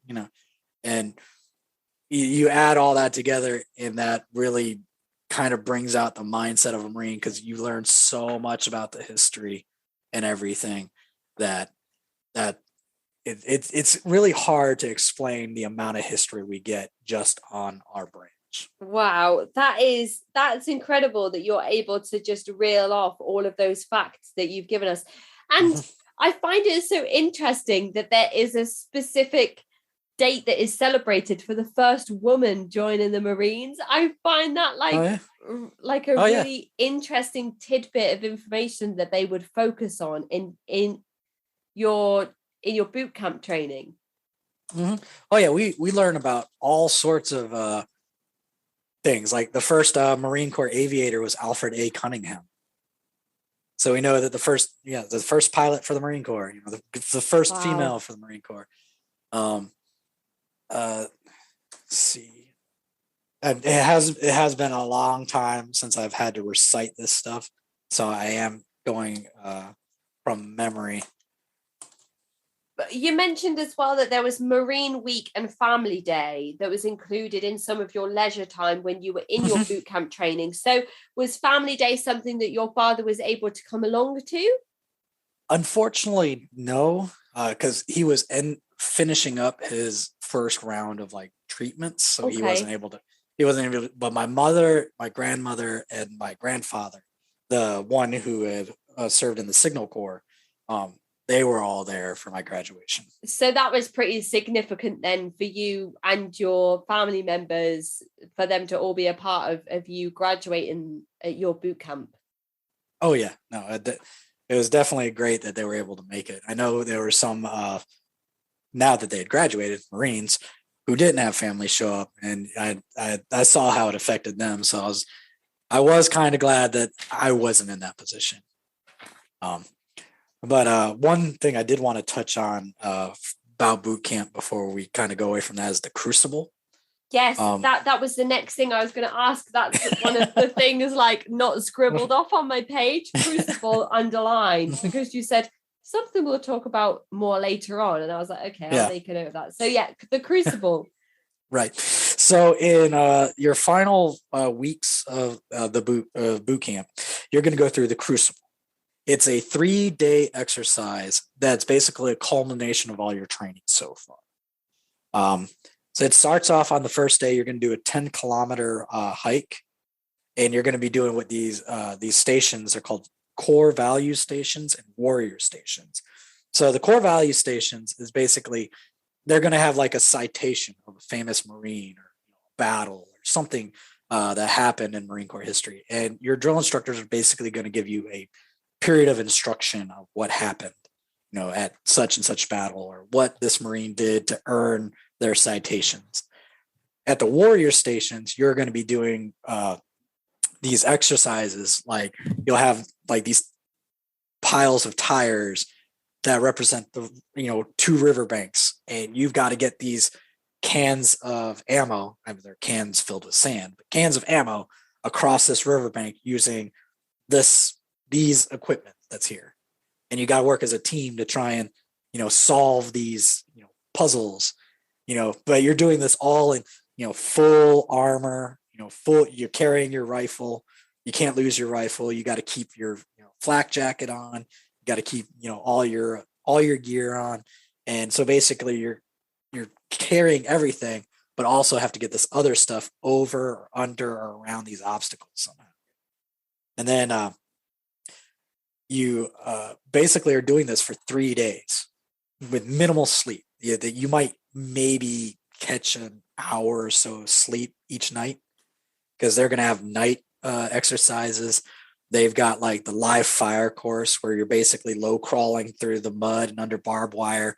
And they've got, machine guns with blanks, firing over your heads. Wow. Oh my goodness. That's terrifying. Yep. And then on the final day of the Crucible, you do a 15-kilometer march back to the parade deck, and you essentially have what's called the emblem ceremony, where the drill instructors literally hand you your Eagle, Globe, and Anchor emblem, which normally goes on your garrison cover. And basically that's the symbolic gesture of you've become a Marine. Oh my goodness. Okay, so 15 kilometers is like almost 10 miles. So to change those, like, so the metric system and all that stuff, that's a very significant distance to go after all of this strenuous physical stuff that you've taken part in. To then do the 15 kilometers at the end is a pretty kind of significant last push to get to your medal. Oh, absolutely. I know we had some recruits right there at the end that like they look like they were about to just fall out and topple over, and we would just grab them by the armpits, and because we're basically at this point, no one is failing now, because if you don't complete it, they're not gonna pass you. Wow. And how do you feel when you get to your graduation ceremony, where you are finally no longer a boot, you are an official member of the Marine Corps? Well, I mean, you're still a boot, but once you're handed that emblem, it was like I could have walked another 15.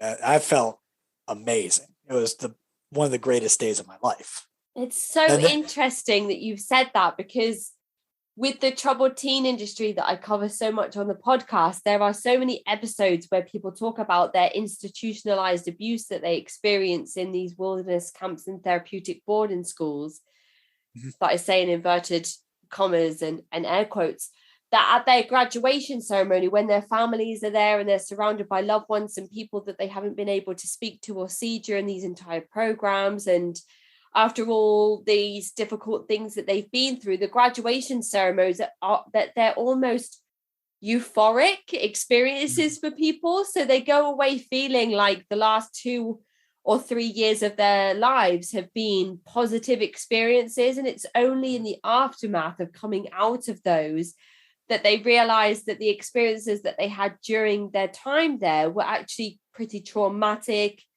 and exploitative, and a few of the people I've interviewed experience severe PTSD and are having to go for professional treatment. But the graduation ceremony poses itself as a tool to almost make people feel like as they leave, it was only a triumph, a positive experience that they endured, despite all of the restricted and difficult tasks that were imposed on them during those experiences. I don't know if you feel like the Marines were similar to that in any way. I could see that. I mean, obviously the time frame is probably a bit condensed because you said these people were doing it for like years. 13 weeks, I would say. I mean, it was definitely once I got that Eagle Globe and Anchor in my hand, I was through the roof. Yeah. And of course, in my actual graduation ceremony where we were out there in our Charlie uniform, and, you know, we had our families in the bleachers and stuff, and they had the band, you know, playing music and stuff. I mean, shoot, I probably could have just walked to Florida on clouds, you know.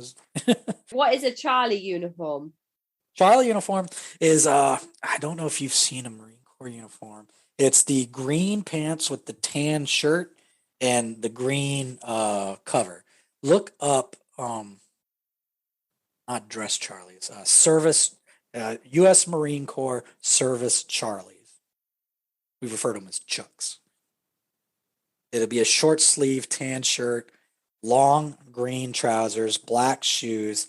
The officers one is slightly different, but you get the basic gist of it. So this is somebody who is in the United States Marine Corps Charlie uniform. Yeah, that's essentially it. Yeah, and it is the trousers will be the same color as the cover, and he's got the cover pushed over in a nice jaunty angle.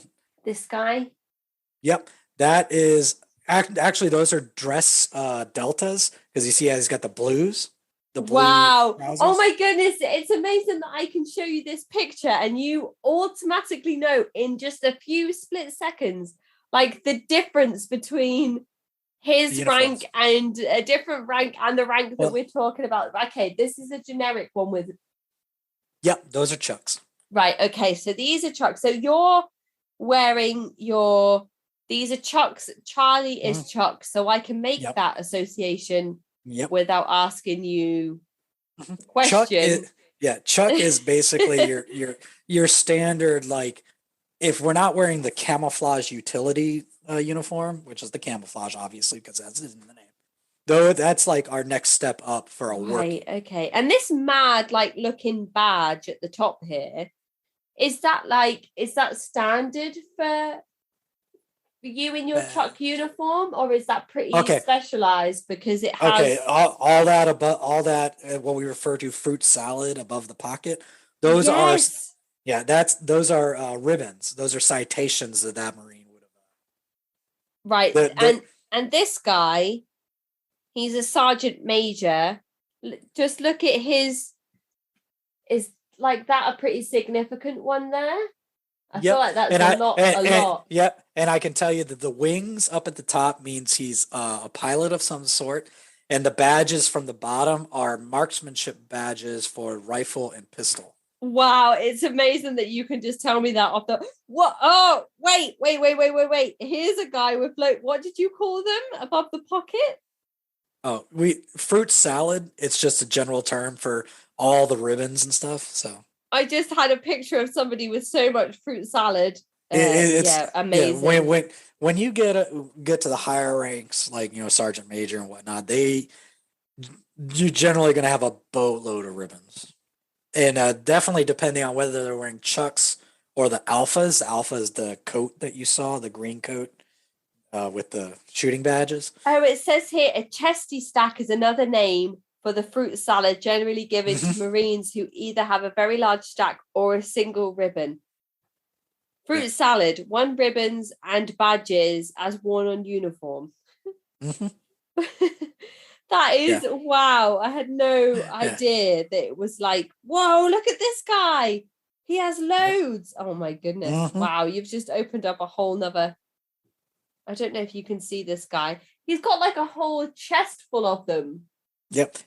That's actually looks like army. Because yeah, we don't have all the extra badges on the below the pockets. To you, it's like, oh, well, I know it's really obvious to me. But to me, who's But never like, it's one of those things like, yeah, definitely I've been, programmed to understand that stuff and see it and be know, but yeah, someone who's not in the know, it definitely different. And I was going to say, it's funny you bring up Chesty Stack specifically for Marines because Chesty Puller uh, is basically he's our most decorated Marine of all time. So that's why they refer to it as a Chesty Stack. But no, yeah, no, Chesty Puller, who was one of our most decorated Marines, he was referred to Chesty because he was actually like barrel chested. He had that like protruding kind of that chest, like kind of like the old boxers used to have, because he was really stocky. So it's in these high demand control groups that we talk about, a lot of them have exclusive language that they use amongst yeah. themselves. So you've mentioned a few of them, like boot earlier, you said, and that's why I wanted you to explain it, because a lot of the time this language is used to exclude us people on the outside who aren't familiar with the high demand control group itself. So Yep. fruit salad is like the fact that you've said that to me, and now I'm looking at all of these pictures and I understand why that phrase is used, is really insightful to me. And it's interesting that you explained the Air Force as well. I mean, this is the last picture I'm going to show you, but what does this picture tell you? Can Take you a look. see Okay. that? Yeah. So that's definitely an officer. Yeah, and he's wearing his medals. So that means he's wearing his dress alphas. Because Wow. Okay. medals are only authorized on the dress alphas. If he was wearing his dress bravos, he'd have ribbons. Former chairman of the Joint Chiefs General Peter Pace, a combat marine of Vietnam with one dazzling chest full of medals. Yep. Okay, I'm gonna stop googling fruit salads Yeah. now because I'm Well, taking myself down a rabbit hole like mid well, interview. one thing I was gonna say is because you were talking about nomenclature and different words and stuff that the us versus them type stuff is it's kind of even worse for the Marine Corps because we're a Department of the Navy, so we use a lot of naval terminology as well. So like it's not a floor, it's the deck. It's not a window, it's a porthole. A staircase is a ladder well, it's not a staircase. You know, the head for a bathroom, that's naval terminology as well. So it kind of insulates us in the Navy away from like the other branches because they use completely different terminology. Does it branch you away from the Navy in the same sense though? Because there's like No, a like a no. If anything, that brings us in the Navy closer together because we are a right. Department of the Navy. Our entire purpose is essentially to be naval infantry. Original for the original like 1775 Marines, our job was Right. to be forces that could be on a ship and, if necessary, firing from the rigging to shoot officers on an enemy ship or to be deployed on land from a ship. Now we're basically a global expeditionary force. But because we work so much with the Navy and we have what's called Marine Expeditionary Units, these units literally for 6 months to a year will just sail around in a ship around the world, just ready to deploy to wherever. So because we work with the Navy so much, having all that naval terminology kind of brings us a little closer together. Right. So there's the us versus them in terms of the Marines and people that aren't in the Marines, and then the us or even the people who are in the forces and not in the forces. Then the Marines in terms of like, we're the Marines, we're not the Army, we're not the Air Force, we are the Marines. Right. And then there's the us versus them in terms of, I am this rank in the Marines, I'm not that rank. Or I am this rank and you are a lower rank than I am. Right. I think you're going back to the Pogue and Grunts thing. So that's more job related. But there is a rank thing similar. We have what's called fraternization, where, you know, generally someone who's in your chain of command who works above you can't like hang out with you and be your drinking buddy, because that could set a bad precedent of you, like, you know, trying to like give them unfair advantages, or, you know, it could, you know, bring it could look bad, you know, and they try to avoid that with the fraternization. So like, for example, when I was a Lance Corporal, I had 2 roommates. One of the things is, when you get promoted to corporal and you become an NCO, they put you in a room with just another corporal, one. So you get one less roommate. So I was promoted and they put me in another room because, one, they don't, you know, that's one of the privileges of being an NCO is you stick with another NCO and you get put in a different room. NCO means non-commissioned officer. Okay. And so once you become an NCO, you get that, you know, perk of only having one roommate versus 2. And and once you become a sergeant, you get the perk of having one room to yourself. Yeah. Okay, I can see it. Yeah. I was then going to say, like, I can predict how this is going to progress, and then and then of course staff NCOs have their own separate barracks where they all get their own rooms, assuming they're not married and living on base housing. Which is a thing that we, I think, have over here as well, in terms of spouse and family moving to join the person that is in the forces. Yeah. And they also, you know, sometimes off base housing as well, because I know some Marines in Okinawa were actually allowed to live out in town. So they lived in like Japanese houses. Right. And you mentioned that when you are taught to learn and understand and respect the history of the Marines in such an in-depth and meticulous level, that you are taught about the first time that the Marines go over to Okinawa, or I don't know if infiltrate is the right word. We assaulted. I would say assault, because infiltrate would imply sneakiness, but it was an assault after, like, I think it was 2 or 3 straight days of bombardment from the Navy. So when you talk about the Marines first going over to Okinawa in Japan, it's interesting that you learn in depth about that history and then yourself go over to live in Okinawa, Japan. Yeah, it is definitely an eye-opener. I mean, because there's still ruins and monuments and stuff to the battle. So I actually went to, they've got Peace Park there, whereas it's kind of like the Vietnam War Memorial, but for the Japanese. They've got all the like names and stuff of the Japanese. Wow. Oh my goodness. Okay. Yeah. So that was interesting to go see. And I got to go see actual like pillboxes and stuff, where, you know, Japanese defenders would have been shooting at, you know, Marines trying to assault up the mountains. And like, we learned a lot about that, like the reverse slope defenses. So, because what these the Japanese would do is we'd come over a hill and we'd be fighting up the hill. And once we got to like the summit, the Japanese on that hill would kind of retreat into the tunnels, and the Japanese on the other side on another hill would start shooting at us. And then as you know, we tried going back down the hill to get to the next one, the Japanese on the hill we had just left would pop out and start shooting at us from behind. So it was definitely a slog, a terrible fight for those Marines at that time. It's funny because even when you speak to me now, you're almost using the us and them language with like, we would do this and they would do that and we would do this. And I guess that's a product of how you were taught during your basic training. Yeah. And it actually, as I was just saying it, I was making efforts to, separate we, I was trying the Marines of that time.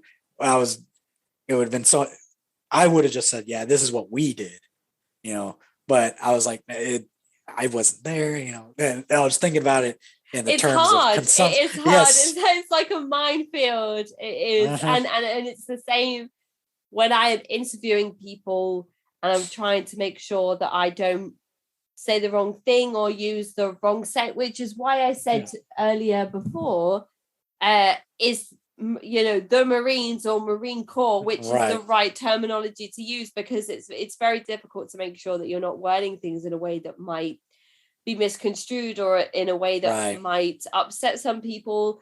But if it's the history that you've been taught, it's like, we did this and they did that, and then we did this and they did that. It's very interesting to hear you talk and hear that that's almost the way that you were educated, because the way that you're even when you're trying to be mindful of the way that you are explaining the situation, it's for me to be able to say, oh, the yes versus them is still prevalent in the way that you talk.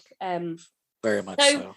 Your father is given this diagnosis, and unfortunately he doesn't recover from that, and that happens just before you go over to Aikinoa, and so you go over there. And what are your experiences in being part of the Marines? As you're a generator operator, you're at this point you're working, you understand your place in the grand scheme of things and how things run in the Marines. How does the rest of your journey progress after this? So I arrive, and for a short time they have you in like a transitional, not quite a unit, but it's like a little group, just to kind of be like, hey, this is what you do here, this is what you don't do, here's a phrase book, here's some Japanese customs, and this is before we get sent to our actual units. This was like a little bit of an orientation to the island of Okinawa and the Japanese. And I just remember riding in the little bus from the airport to the building they kept us at, and just being gobsmacked at just like the signs and seeing all the people and the cars, and just like, oh my goodness, I'm going to be here for a year. At the time I thought it was going to be a year. So I go through this little transition group, and I finally get sent to my unit. And they pretty much welcomed me, but of course they're ragging, Boot, you're the new guy, the usual. And I started learning how to fit in, because the Fleet Marine Force versus boot camp, MCT, and job school is completely different, as those were all like learning environments, and there's a certain regimentation to it all. Once you get to the Fleet Marine Force, you kind of lose some of that, and you actually you've got free time, you've got weekend liberty, you've got the ability to kind of cut loose, to actually explore. Yeah. And I mean, doing so as a visitor to a completely new country, I was just like, what?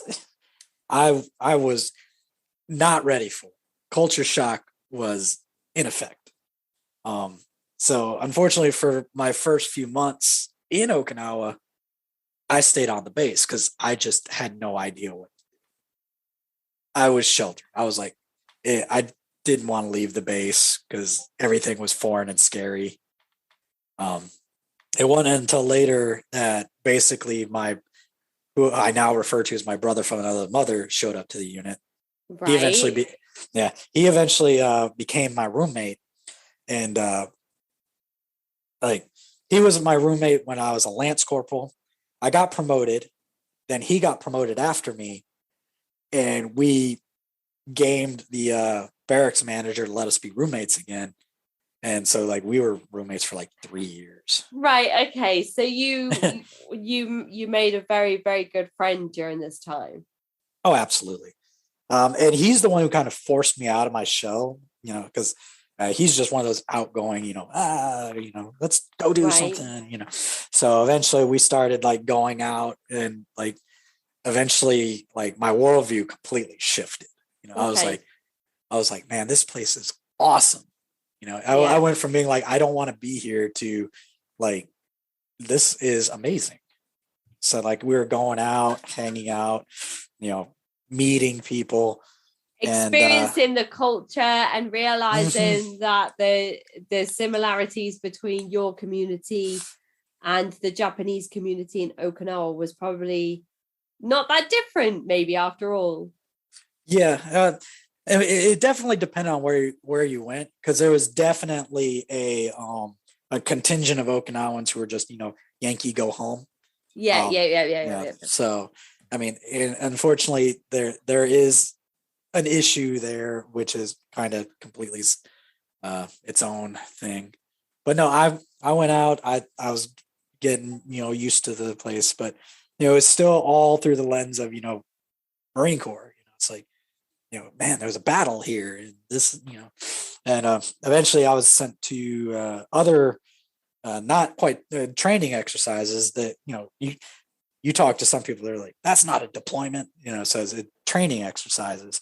So I went to Thailand twice. I went to the Philippines. I had a trip to Russia one time. So I got to see all these places, and it was all through the lens of the Marine Corps.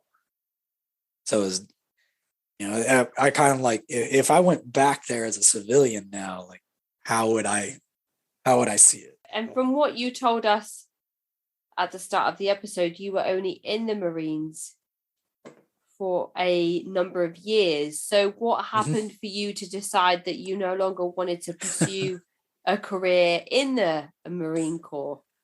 I honestly would have stayed in, but I found out that the unit that I was I'd be going back to the States to, was itself about to go overseas. And I was like, 3 years consecutively living overseas. No. And I was like, I want to stay in the States. And I didn't really pursue any options through the Marine Corps to see if that was possible, because at that point I was just like, I want to go home. Right. So even though you'd had like an enriching and eye-opening and insightful experience in Japan, it wasn't somewhere you wanted to stay for the long term. You did feel like you wanted to go home and be... That's not correct, because at the time I had a Japanese girlfriend, and I would have stayed in Japan. But in order to do so, I would either have to have married her, and then the Marine Corps would have extended me for another 3 years. Right. Leave the Marine Corps and find a way to get like sponsorship to stay in Japan. Or I think that would have been pretty much it, because there was no other way to like stay in Japan. And, right. And since my Japanese was nowhere near that good at the time, staying in Japan was not really an option. So it's not that you wanted to get out of Japan. It's that you weren't too sure about being placed in other parts of the world that were away from Japan or America. Right.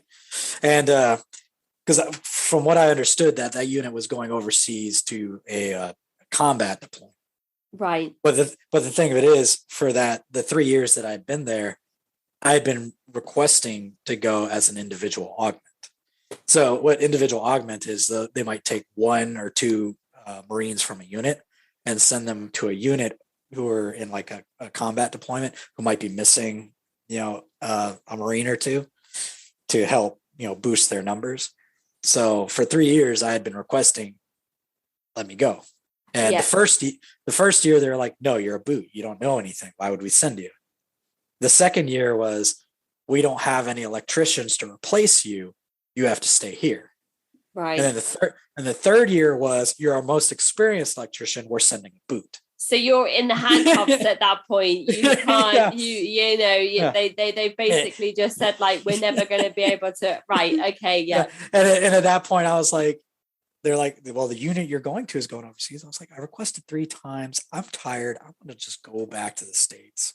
Yeah. And since there's no guarantee that I'd be able to do that and that, by staying in, I was just like, F it, I'm out.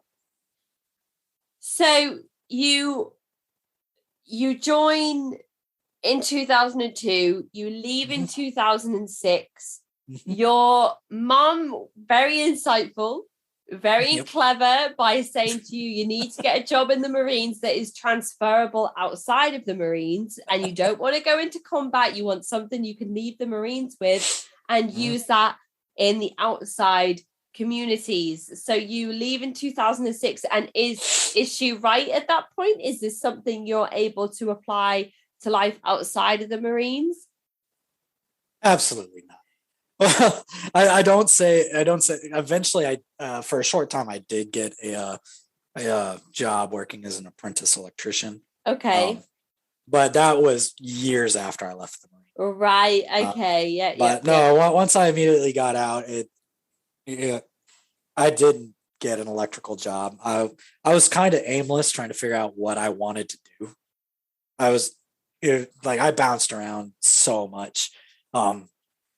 I had like multiple jobs. Eventually, my brother, who stayed in, came back from a deployment in Iraq and needed a good roommate because his previous roommate shafted him on a house they were renting together. So I moved up to North Carolina back with him, and that's where I ended up meeting my wife and stuff.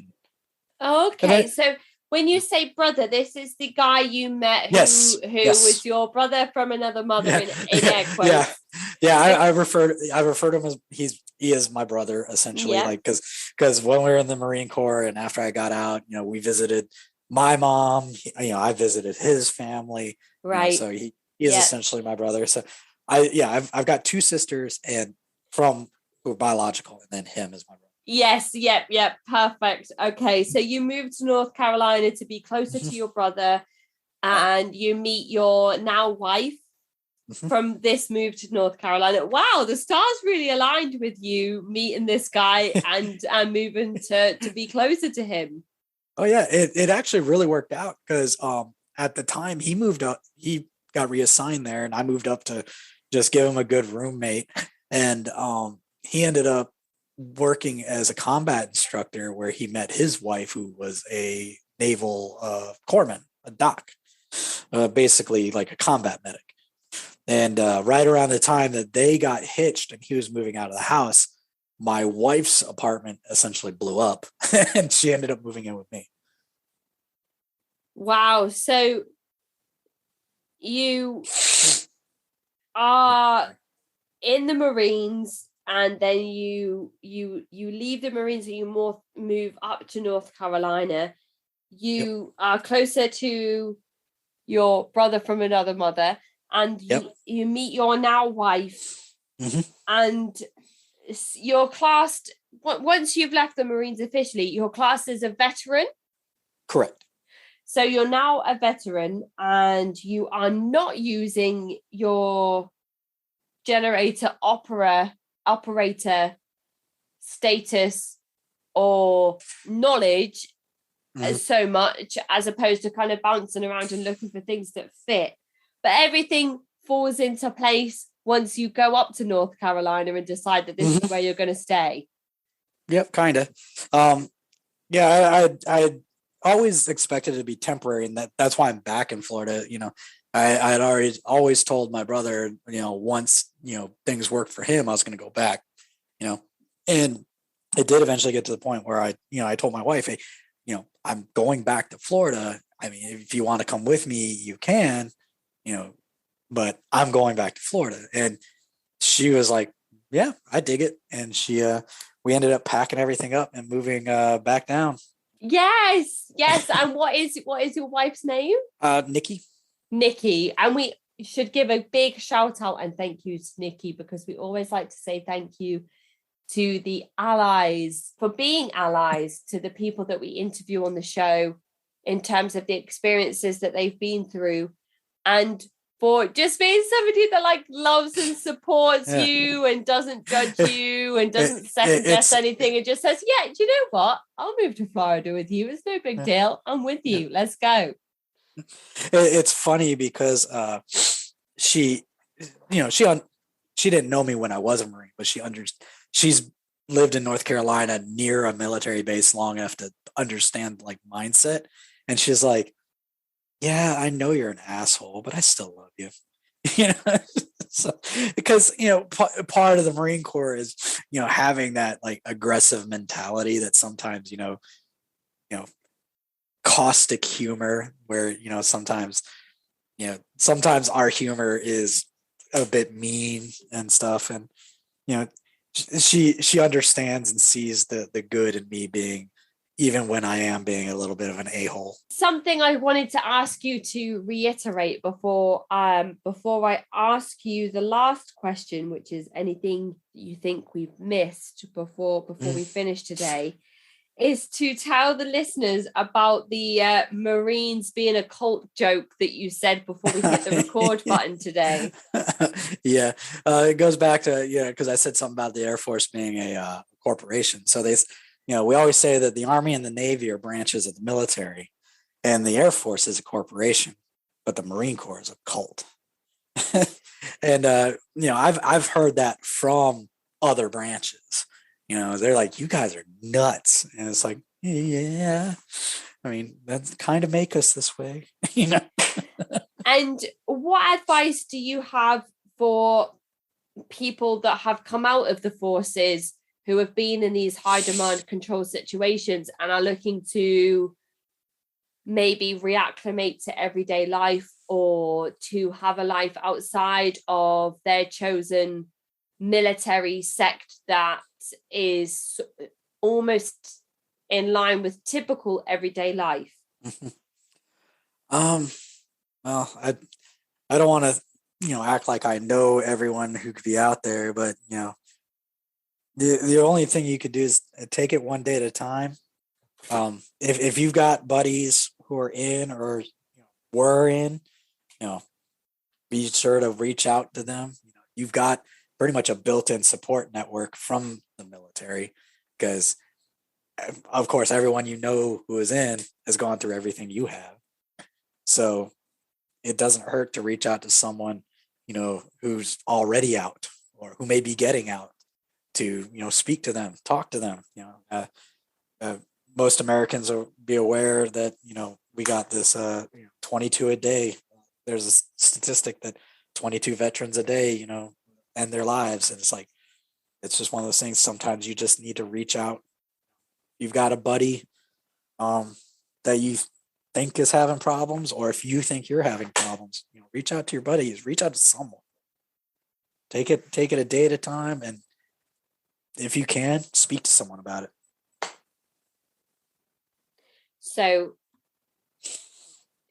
take every day one step at a time, keep those lines of communication open, and accept that communication when it comes from a loved one, or open up those lines of communication if you feel like they have shut down with a loved one.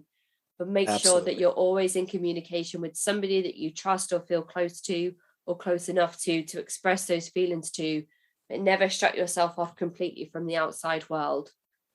Yep. That is, yeah. Once you shut yourself off, that's just a bad road to go down. So we'll take those messages today, and hopefully this conversation that we've had today will be a good introduction into talking about the armed forces and the military in America and the rest of the world, So if anybody has a story about their time in the military or armed forces that they'd like to come forward and speak about, whether it was tame or severe in whatever sense of the words that means, it could mean something different to every single person. But I think that, Ryan, today you have given us a good introduction into what a high demand control group looks like inside of the military in terms of restrictions around leisure time, clothing, diet, behavior, relationships, all of those things. And hopefully we can now use this conversation to open up communications about talking about some further restrictions and cult-like methods of control that might be used across the military and armed forces, and see where we can go from here. So thank you so much for joining me today, for telling me your story, for laying it all out there, and paving the way for this communication. Oh, absolutely. I very much enjoyed it, and I always get a kick allowing people to kind of peek into what the Marine Corps is all about. And of course, if you have any follow up or anyone has any questions, feel free to reach out to me.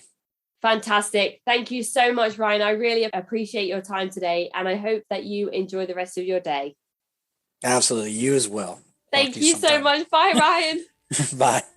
I'm your speaker, Casey, and this has been The Cult Vault.